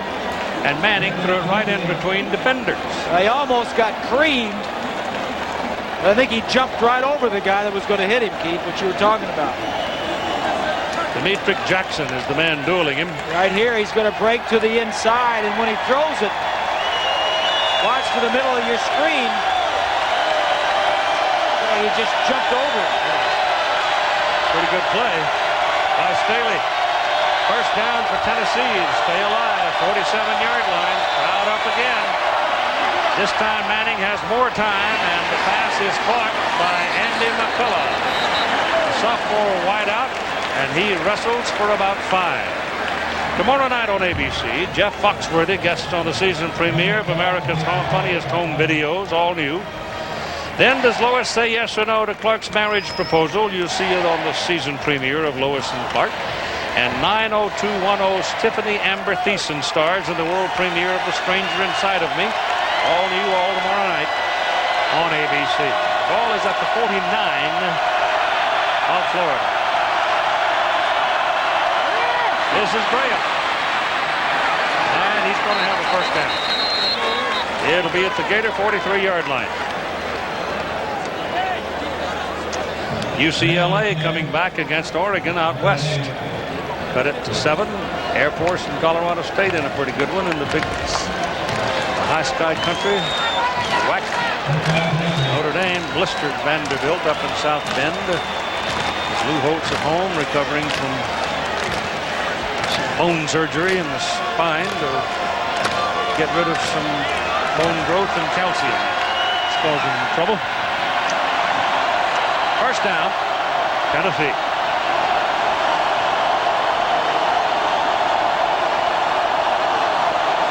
Blitz. Pass. One man. Fred Weary. That's the third time he saved a touchdown in the ball game. And here's John Saunders.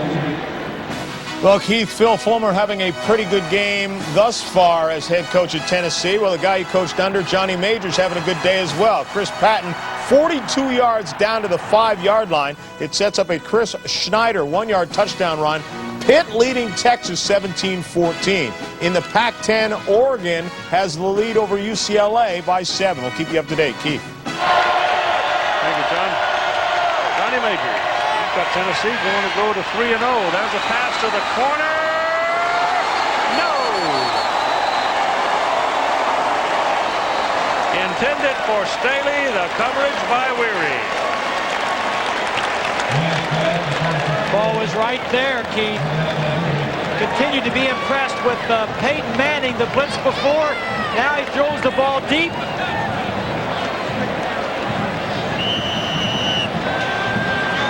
Ball is right there.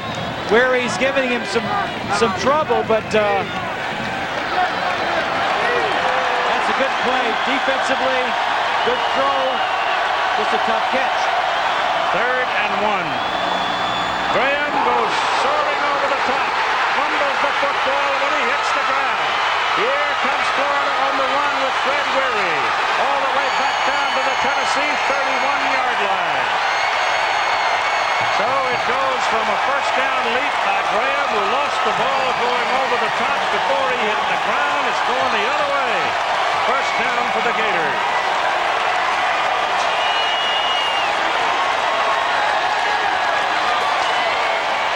Well, whenever you go over the top, you've got to protect the football.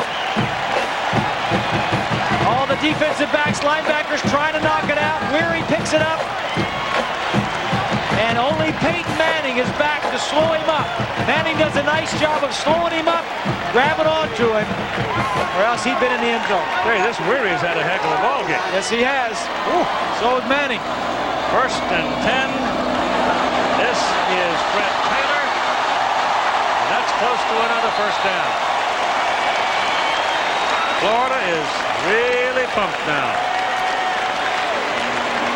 Tennessee came down and missed that field goal at the start of the second half. That started it. And here's the momentum. Florida's last 4 possessions. They've scored touchdowns on 3 of the 4, and the other one was that fumble when the ball was knocked out of Werfel's hands. Not for a touchdown the other way. They got the chains tangled up over there. They're waiting till they can untangle them. And now here's Werfel. Gets his pass off quickly. It is complete to the 14-yard line to Chris Story. I tell you what, Danny can let it go quickly, can he? There's the man wearing the heavy heart right now. And who fumbled, Jay Graham.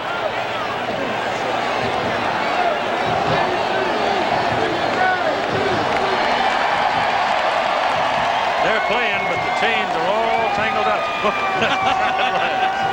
Let's hope they don't need them. Jimmy, tell him, just get it straightened out by the time we need you. There's a storm coming, and we don't want to get wet. 30-28, a 2-point lead for Tennessee, and Werfel is back. He's got a man open in the end zone. Touchdown, Hilliard. He's got 4.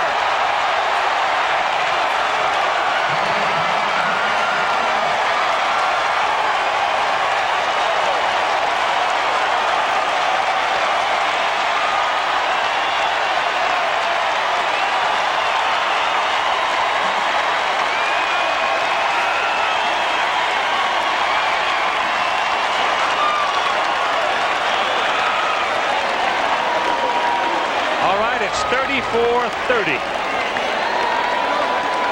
And they're going for two.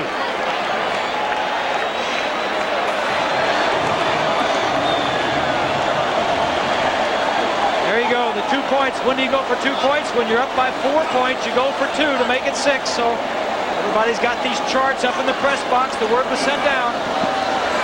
Pass is over the head of Riddell Anthony, and that may be the worst pass that Danny Werfel's thrown all day. He just threw it on the side of safety.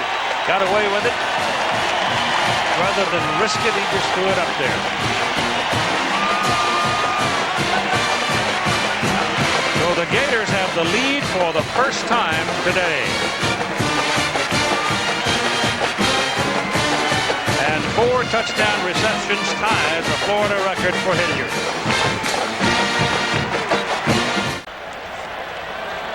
All right, a big day for Hilliard. Sean Summers is now the deep man for Tennessee, as Edmonston will kick it off for Florida. Oh, it's Teague. Teague kicks it. He kicks it way back into the end zone, and Summers lets it go. And that'll get him out to the 20-yard line. And there's a pretty good thunderstorm sitting right over there. Probably 10, 12 miles, 15 miles from here. And it rained yesterday at about this time hard.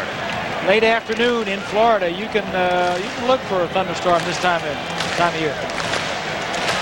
All right, now let's see if Tennessee has some response left, or if the Gator defense is still storming like it was a moment ago. Jay Graham lines up at tailback. Manning is now 19 out of 25, and the crowd's back in it. Give it to Graham. It's a confidence builder. He slams into the traffic and picks up the better part of 5 yards.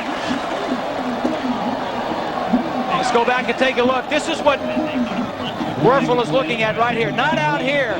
Now, all he's going to do is break down to the inside and break out. This is like easy pickings. When you put both wide receivers at the top and you get the slot guy one-on-one going to the corner. Just good preparation, good execution. Second down and 6 for Tennessee. Manning, little play actions, passes off. The pass is low, and Nash can't reel it in. Marcus went down low to the grass to get it and just could not quite do it. It's next Saturday at 3:30 Eastern here on ABC Sports. A lot of you are going to see Mississippi State and Tennessee. There'll be other regional action as well. Check your local listing for the game in your area, or call your local cable operator. All the games available on pay-per-view on ABC Sports next week. 3rd and 6. They don't get it here, boy, the crowd is really going to get into it.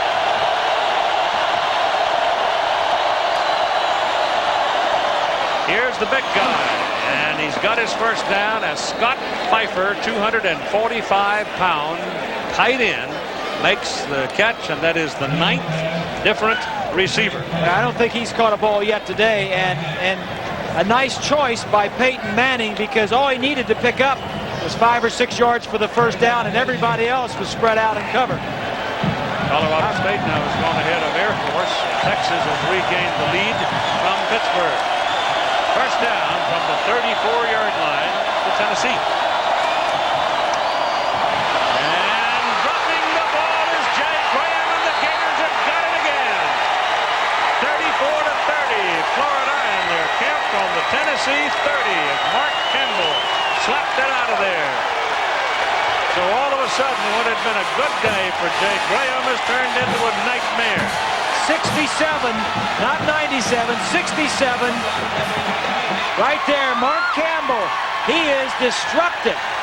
Came in, got his hand on it. Looked like Bates covered it. Yeah, Bates.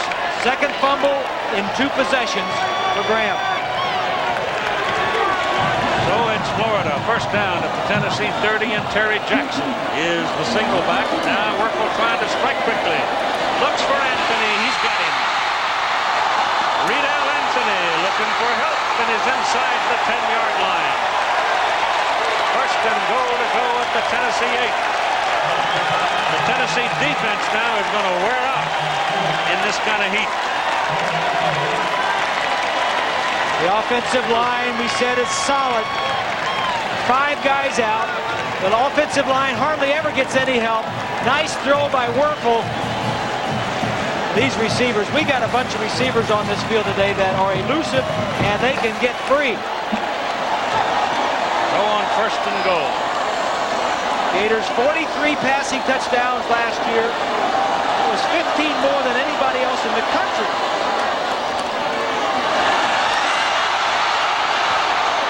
Here's another one. Riddell Anthony.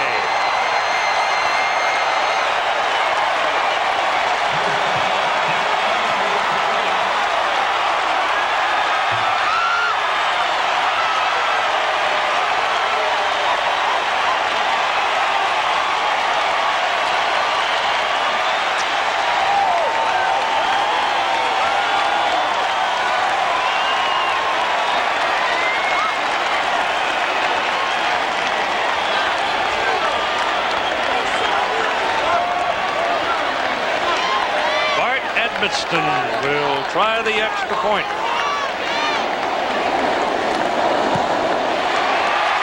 Good.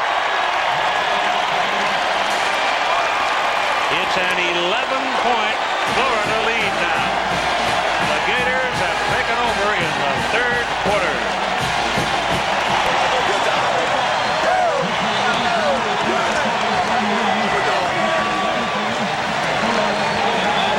Well, it's a designed rollout. They want to get outside the pocket. And Werfel makes this play because he keeps moving top left of your screen. When Anthony hit the back of the end zone, he started working back to the inside of the field.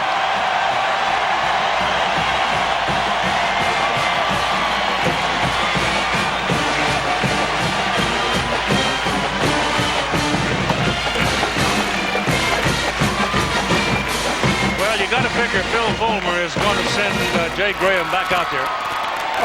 He's his best running back by far. You know what, Keith? And I'll say this. When he fumbled the last time, it was because Mark Campbell was 3 yards in the backfield. The offensive lineman that was blocking on Campbell should not have allowed him to be in the backfield. I mean, you never want to fumble, but the lineman shouldn't have been back there. Teague kicks it off to Florida. It's Summers from the 5, up the middle to the 25 and the 27. We have 796 total yards as we close in on the finish of the 3rd quarter. And Florida has turned things around. Twice on 2 occasions in the first half. In the 2nd quarter, Tennessee led by 16 points. But when they came down here on the first possession of the 2nd half and missed the extra point, it lit Florida's fight. Yep. Mark Levine is the tailback for Tennessee. He did not send great. Here's a little pitch outside, goes to that tight end Pfeiffer, and Pfeiffer runs it to the 41-yard line, and that's a 14-yard pickup and a first down for the Volunteers. Keith, Tennessee has still not punted yet today. They've either scored touchdowns, tried field goals, or they have stopped themselves by turning the ball over. The last three of the last 4 possessions have been stopped with fumbles. We'll be back with more between Tennessee and Florida after this message and a word from our ABC station. Well, here's your final quarter with Florida 41, Tennessee 30.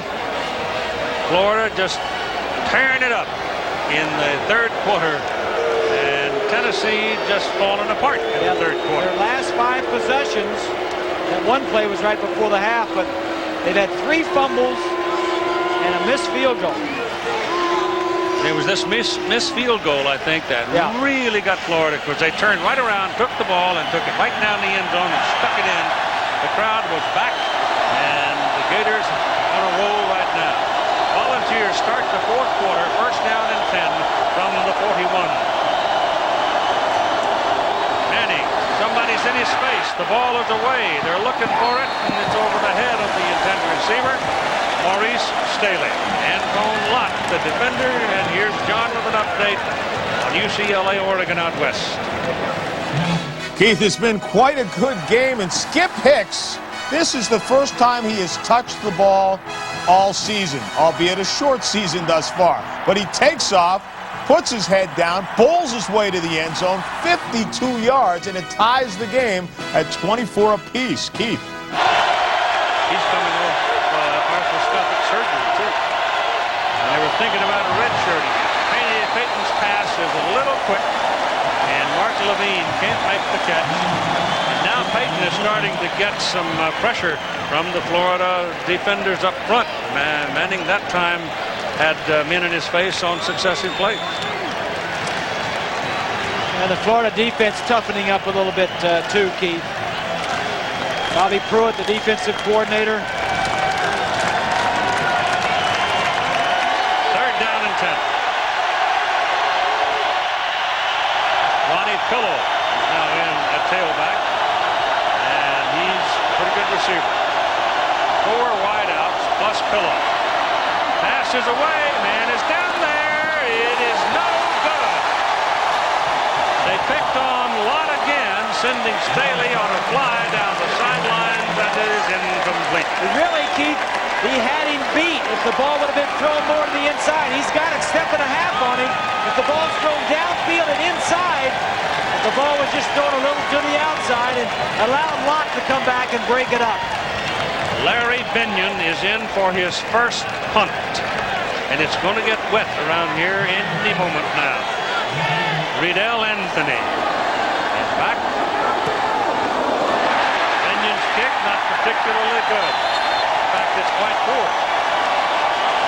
Now Phil Fulmer has got to worry about his team falling apart.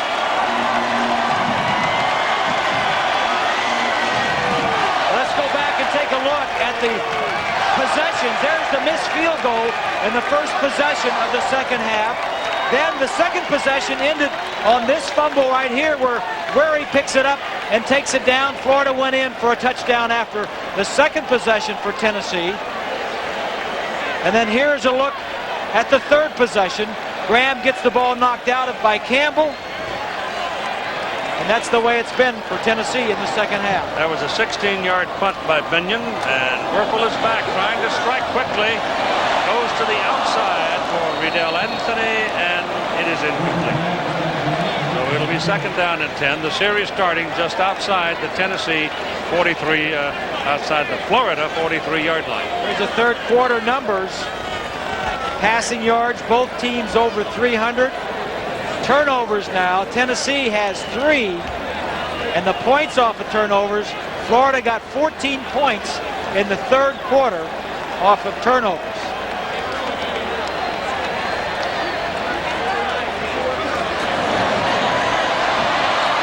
Werfel is missed in the backfield by Little and is finally chased out of bounds after picking up 6 or 7 yards.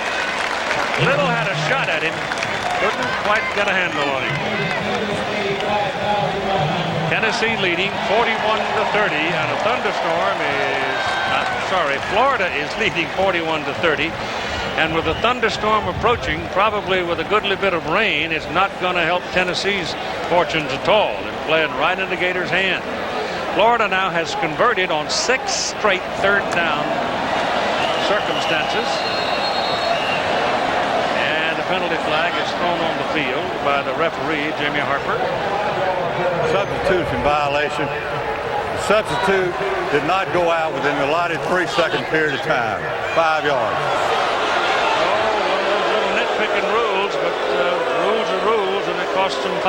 And instead of having a third down and 3, they're going to be looking at third down and 8. What that probably is somebody came into the huddle making 12 players in the huddle, and you have to leave the field immediately. Probably hung around, didn't get off the field soon enough. So it's third and 8, getting very dark, and Werfel sets him up with a single back, and now calls timeout. And we'll go to the sidelines with 14-18 to play in the game. We're back at the Swamp in Gainesville, Florida, where the Gators hold an 11-point lead over the Tennessee Volunteers. They're looking at third down and 8. Third quarter was there. Let's see what they do here in beginning moments of the fourth.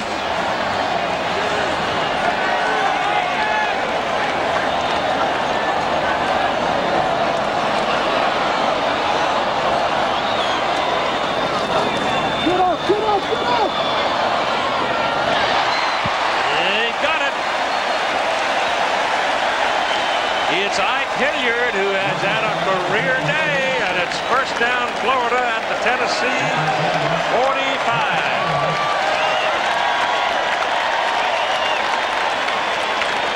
Hilliard, 8 catches, 85 yards, 4 touchdowns.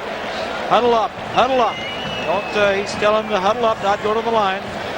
Steve signals the plays in.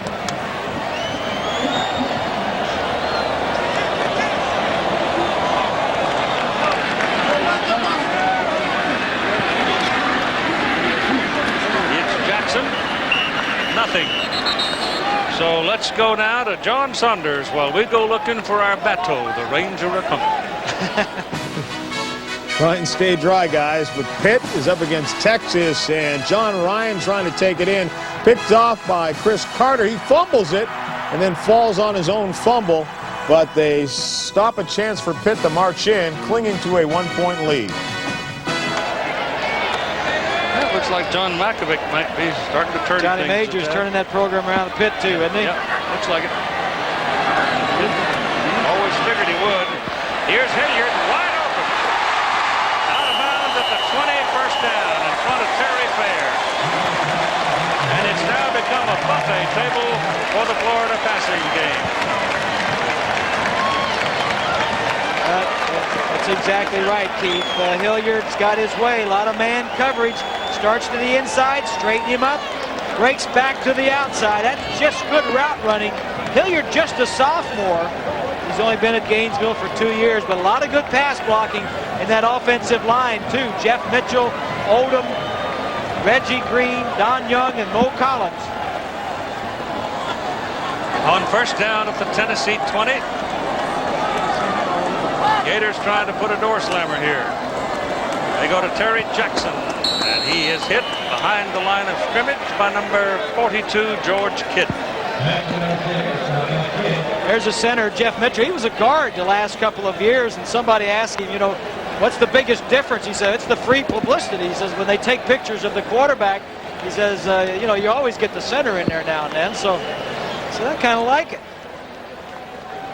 Yeah, except there's a big old nose guard over there beating on your hat. That's like exactly a drum. right. Well, what else he says? I'm not used to those nose guards on me all the time. Guards, sometimes, a lot of times, nobody lined up on you.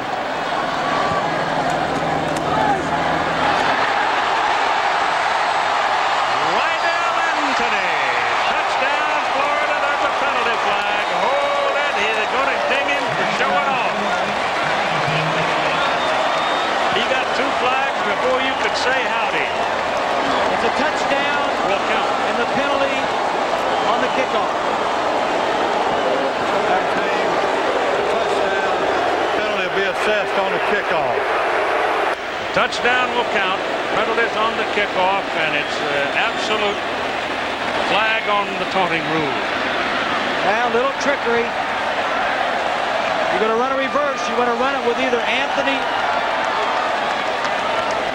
or Hilliard. A little strut that he put on right there is what got him. What it is. Edmiston is in for the point try.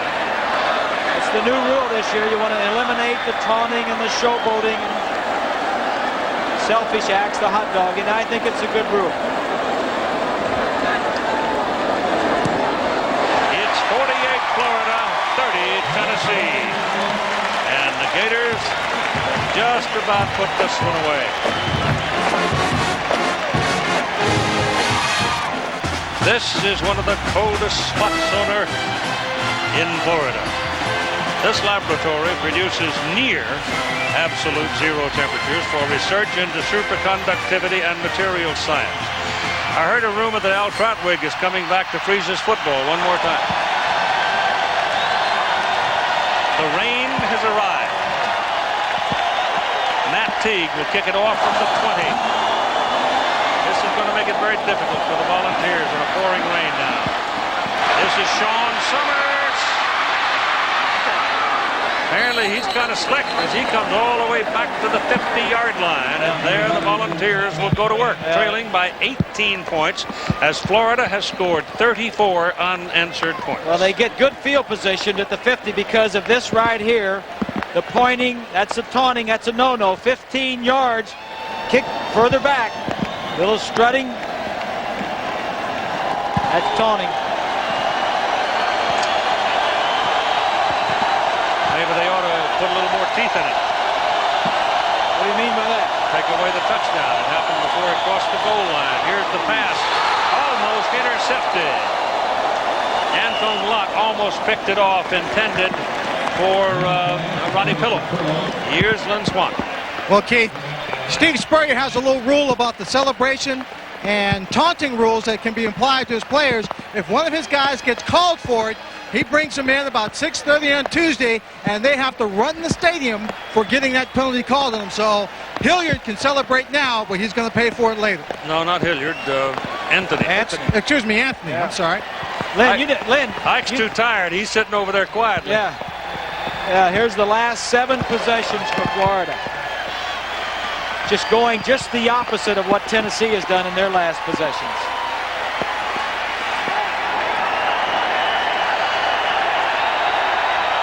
Second down and 10 after the penalty was declined.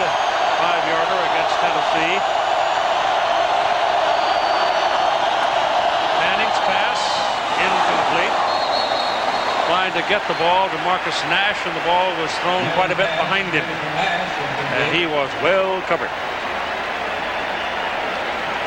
Peyton Manning was recruited by Spurrier to come to Gainesville to play football, and when he came here on his recruiting trip a couple of years ago, he was the top quarterback in the nation to visit. Signs on buildings said Peyton's place, and the whole town, he really wanted Peyton to come here, but he thought he'd have a better chance of playing at Tennessee earlier, and that was in fact the case. Campbell's after him. The pass is complete for a first down. The big old Mark Campbell bearing down on him. Manning throws a strike to Andy McCulloch, and they've got a first down. Put the ball at the 33-yard line of Florida. 11:51 to play in the ball game. A lot of time yet. Oregon back to the lead against UCLA. Washington has scored a touchdown, but Ohio State has that one in hand. Manning very quickly trying to get somebody one-on-one, and he does. It's McCullough again. Very impressive. Young man, Manning, only in his second year, reading the blitz and getting rid of the ball so quickly in a downpour. And it's really raining hard right now. Those are the games for you next week. Check your local listings for ABC Sports presentation in your area, or call your local cable operator to see which games they might have available for you. The price is right. It's second down and a yard.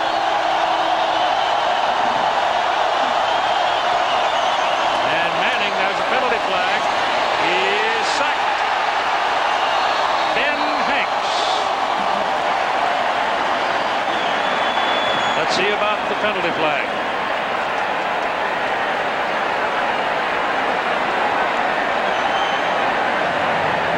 Illegal motion, movement in offensive backfield. Penalty is declined.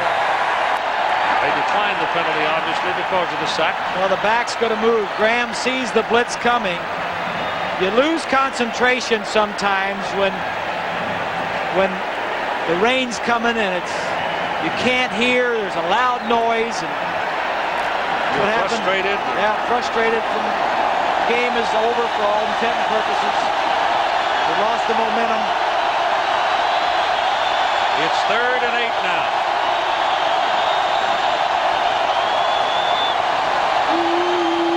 Manning's pass is caught short of a first down. There's another penalty flag thrown right in at the line of scrimmage, probably holding. David Barnard and Mark Campbell are just making life miserable. They have seemingly gotten their second win here in this second half, and they're just tearing up the place. Andy McCullough made the catch. He's 6'3", 200 pounds, big fella. During the play, we have holding the offensive line 10 yards from the spot of foul. Oh, ain't nothing going right for the Volunteers. I want to say hi to Joanne Dickey.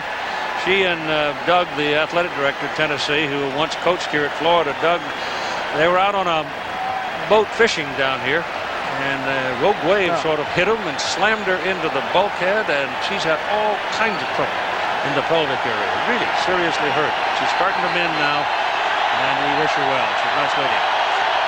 3rd down and 22. Manning's in trouble. Throws it away. It'll be 4th down.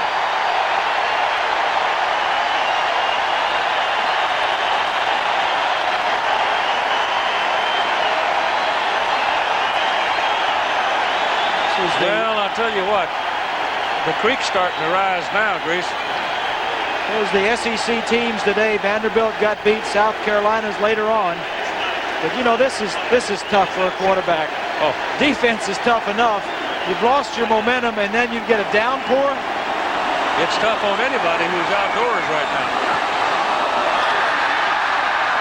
Benion's punt, a little bit better than the 16-yarder he had the last time, but not a whole lot.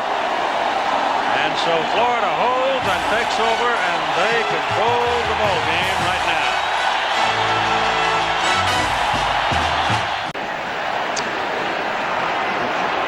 Well, the drenching is going along just nicely. It's been sort of dry lately. They need the rain, but the Tennessee Volunteers certainly don't need it. Terry Jackson is in the backfield now for Florida, and he's got the ball going around the corner, and he's going to pick up about 6 yards.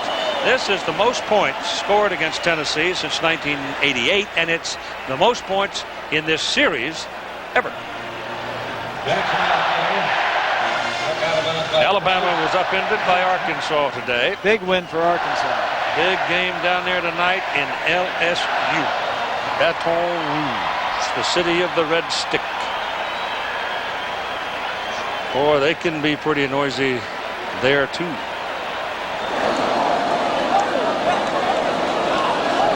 Second down, it's 4.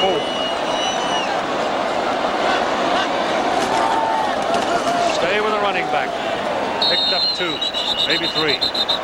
Terry Jackson is the 201-pound freshman. He's young and limber. It's cool now.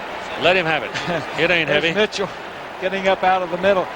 You know, this summer, Keith, he was going to propose to his girlfriend. He wanted to make sure everything was right, so he drove her to the beach when the sun was setting. He had the champagne, he had the strawberries, he said all that stuff, and he asked her to marry, and she was so excited. She said yes. She jumped out of the car, running down the beach, talking to perfect strangers, to, hey, tell everyone what happened, I just got engaged. Jeff said it was a little bit embarrassing. But he said he always was prepared. He wanted to do everything right. He didn't want to know for an answer. So, offensive linemen, you know, they always have to. Strawberries? I don't know what happened to the strawberries and champagne, but that's awful strong for an offensive lineman. Well, they're clever fellows. Defensive linemen, they would never done that. Yeah, probably right.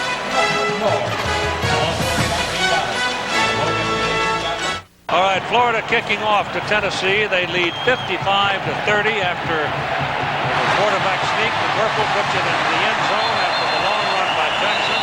And Tennessee's Maurice Staley brings it back to about the 24-yard line. But here's some of you missed this while you were away watching Pittsburgh and Texas. This is a run by Terry Jackson. He makes it all the way to the 1.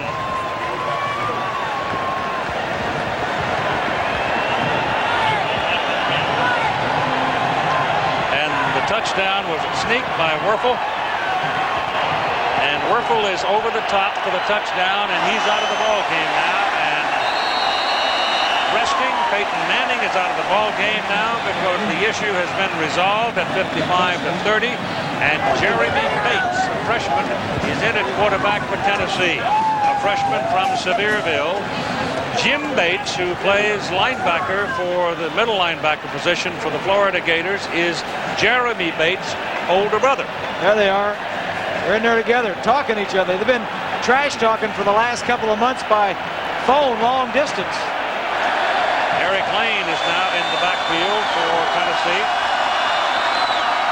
Ball is fumbled, and Florida's got it.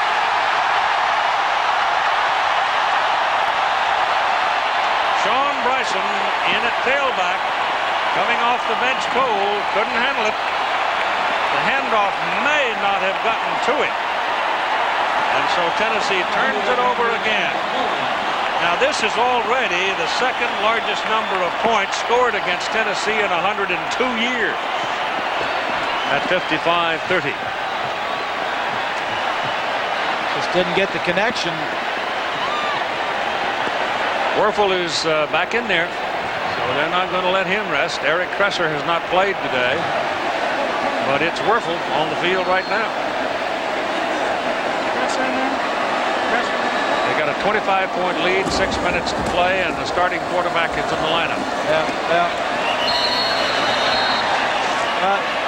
Kresser is almost a starting quarterback. He's like a 1A, and I think, I mean, I don't know what Steve's thinking and why he's not going to put him in. He probably is not going to try and score. I mean, I don't know why he would throw the ball. He's got plenty of points, but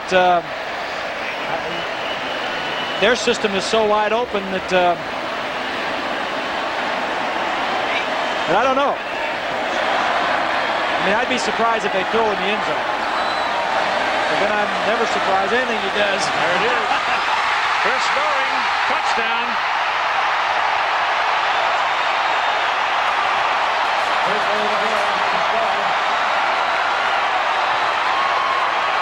Oh, this will get painted on the wall in Knoxville.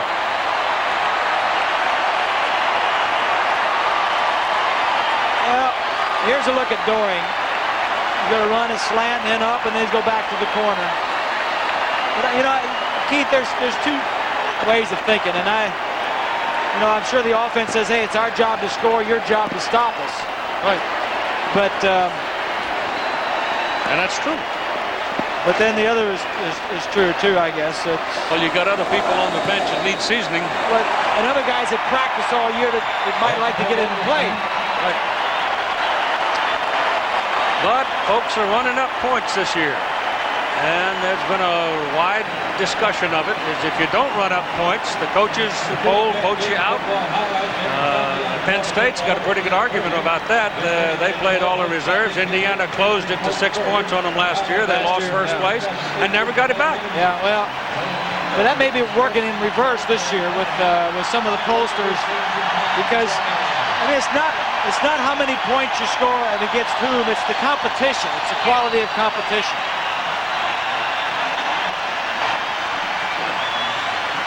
I guarantee you one thing, that there'll be some growling about it. Oh, sure.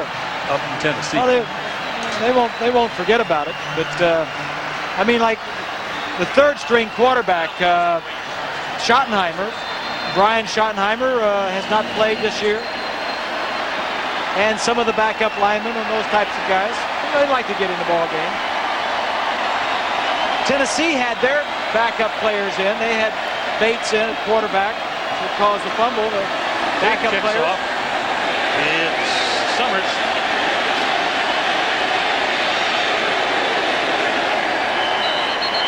And Sean Summers comes back to the 29-yard line. So with 5:22 to go, it's 62-30. And if there's time remaining, we'll have the Thrifty Car Rental report for you at the conclusion of the day to cover all that which has been happening. And there's the portent of some unexpected developments.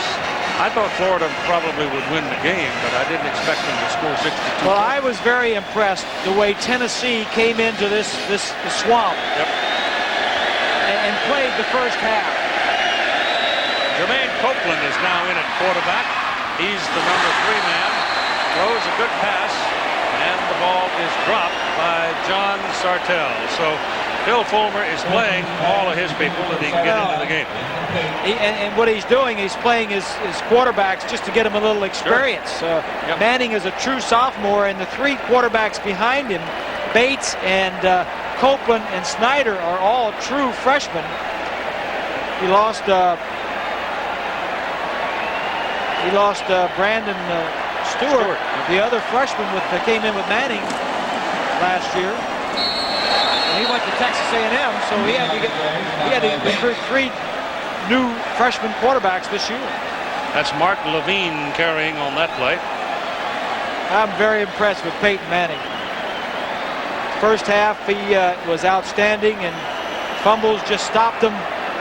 Beginning of the second half, the missed field goal, and I don't know if the outcome would have been any different, Keith, but I think Tennessee sure surprised a bunch of people early on. Copeland looking around. Little swing pass to the outside. Gets his man free for a first down. That's Levine. He's a redshirt freshman out of Dallas, Texas. Now the Gators are playing some reserves on the defensive side of the ball. In fact, quite a few now. Well, Lawrence Wright is still out there. No, they're not either. There's Demetric Jackson in the secondary. Anton Lott still out there. James Bates, number 44, is out there. So they're playing the first stringers all the way today.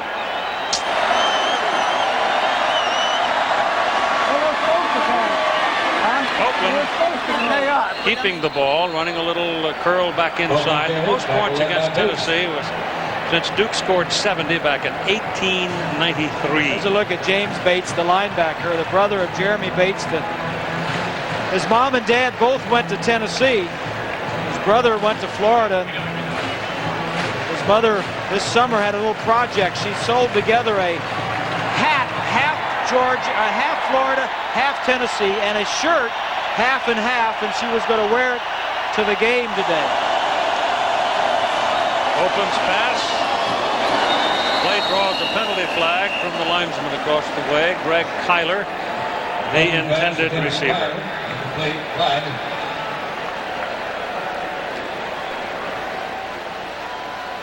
Offsides against the Gators. Maybe Steve heard that Bobby scored 50 again today, huh? The genuine Chevrolet most valuable players of the game are Peyton Manning from Tennessee and Ike Hilliard from Florida. In celebrating its 25th year of NCAA sponsorship, Chevrolet will donate $1,000 to each school's general scholarship fund to reward outstanding students for academic achievements and assist those in financial need. Here's Copeland. Turning for a couple of 3 yards. Manning on the day had 23 of 36 for 326 yards for the Volunteers and 2 touchdowns. Ike Hilliard, 9 balls for 112 yards and 4 touchdowns. And a guy has a game like that, you've got to give him a game ball. Oh, well, no question. He knew how many touchdowns he had, too. He went in there at the end, maybe wanting for another one. Holding up 4 fingers, huh? 2 minutes and 57 seconds left of the game now as Tennessee is moving the ball, trying to run out the clock. Here's the pass to the end zone, incomplete, and a penalty flag. Andy McCullough, the intended receiver, and he was interfered with by Ronnie Battle. But in college football, it's a 15-yard penalty and a first down. There's a look at the end of it. He's beat. If the ball were there now, it'd be a completion. Good call by the official. Good call.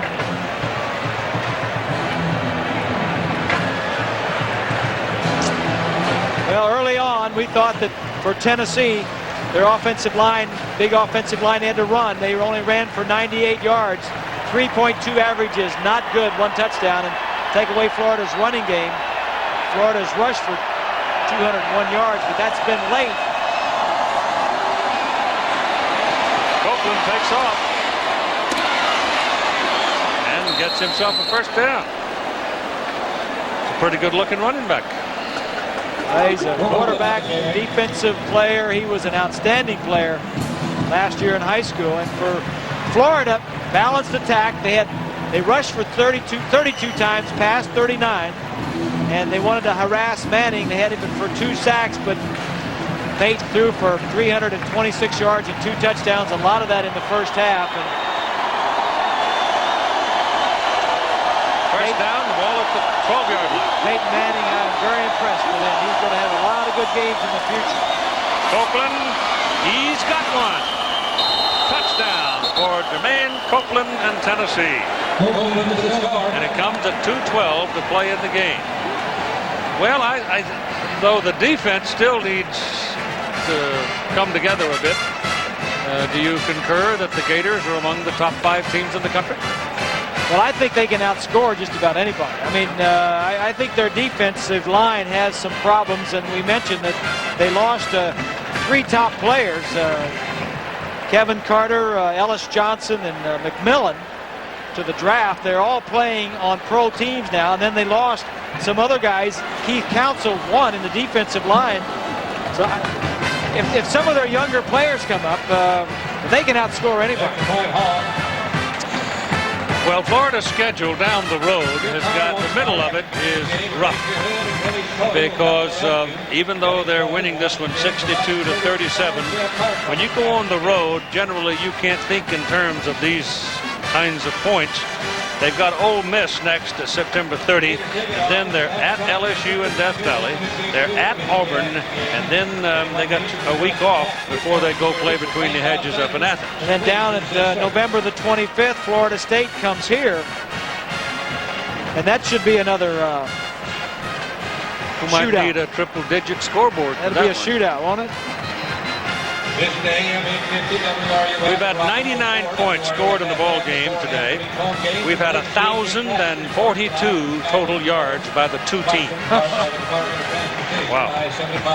And it's the most points by a Spurrier team, against Spurrier in the Swamp. It's also the most points by his team, I think, too. So there's two or three scoring records being set today. Well, Steve said, I spent a lot of time with the offense this week. Bobby Pruitt and the defensive guys are taking care of the defense, and Steve went over there to help the offense. They put up some big numbers. Got an onside kick coming here. No, you don't. Looked like it. Everybody was lined up that way, but they kick it away to Riddell Anthony, and he gets a pretty good lick down and around the 18-yard line. Well, Monday Night Football comes out of Fort Lauderdale, and it matches the Steelers and the Dolphins. Who is it? Tomczak now. Mike Tomczak's the quarterback for the Steelers. And, of course, the Dolphins are off and rolling right now, and a lot of folks are saying this could be another big Dolphin year. Is it, in your mind? Well, I think they're probably one of the strongest, if not the strongest team in the AFC. Keith, they made a lot of additions in the offseason. One of them was Eric Green, the tight end from Pittsburgh, who will be playing against their guys. So he's a load. I think teams that stay healthy in the NFL are going to be key, because there's not that much depth anymore. Well, that's the same way it is in college football, too. You know, if you get the right player hurt at the wrong time, you just go right in the tank. Not that many people. It's Eric Kresser now, finally in the ball game. So with a minute and 47 seconds to play, Eric's going to get his britches dirty if he's not careful. This young man has played in some games for Florida when it counted. Spurrier likes him. A strong arm. But again, I doubt if you'll see much throwing here, as Ernie Dubose, a fullback, sophomore, number 35, carries the ball on that play. There's another interesting ball game scheduled for tonight, too, that we haven't mentioned. That's Michigan and Boston College. Yes. That'll be sort of an interesting thing. Lloyd Carr doing a nice job, isn't he? 3-0. And it's Washington and Ohio State, with the Buckeyes winning at home 30-20. So they won by 10. And a couple of weeks you're going to have Notre Dame going down to Ohio State. It'll be the first time they've played in 60 years. That is Jacques Green carrying. And let's check in on what's happened between Oregon and UCLA now with John Sunder. Well, Keith, Derek Ayers ran one in from 29 yards out to tie the game at 31 apiece. Back come the Ducks. Graziani again. 3-yard pass to Christian McLemore, and Oregon has the lead by 7. Keith. Wow. That left-hander's plucky, you know that? He came in last year when quarterback was hurt and beat Southern California in the Coliseum. So he was hurt last week, and the backup won the game for him. And now the crowd moves onto the field as the game clock winds down. And the final score is Florida 62 and Tennessee 37. Here's the way the SEC Eastern Division looks now. The Gators have control of it with 2 wins. But trouble lurks down the road for them. So don't forget, Monday night, Pittsburgh Steelers and the Miami Dolphins at 9 Eastern here on ABC.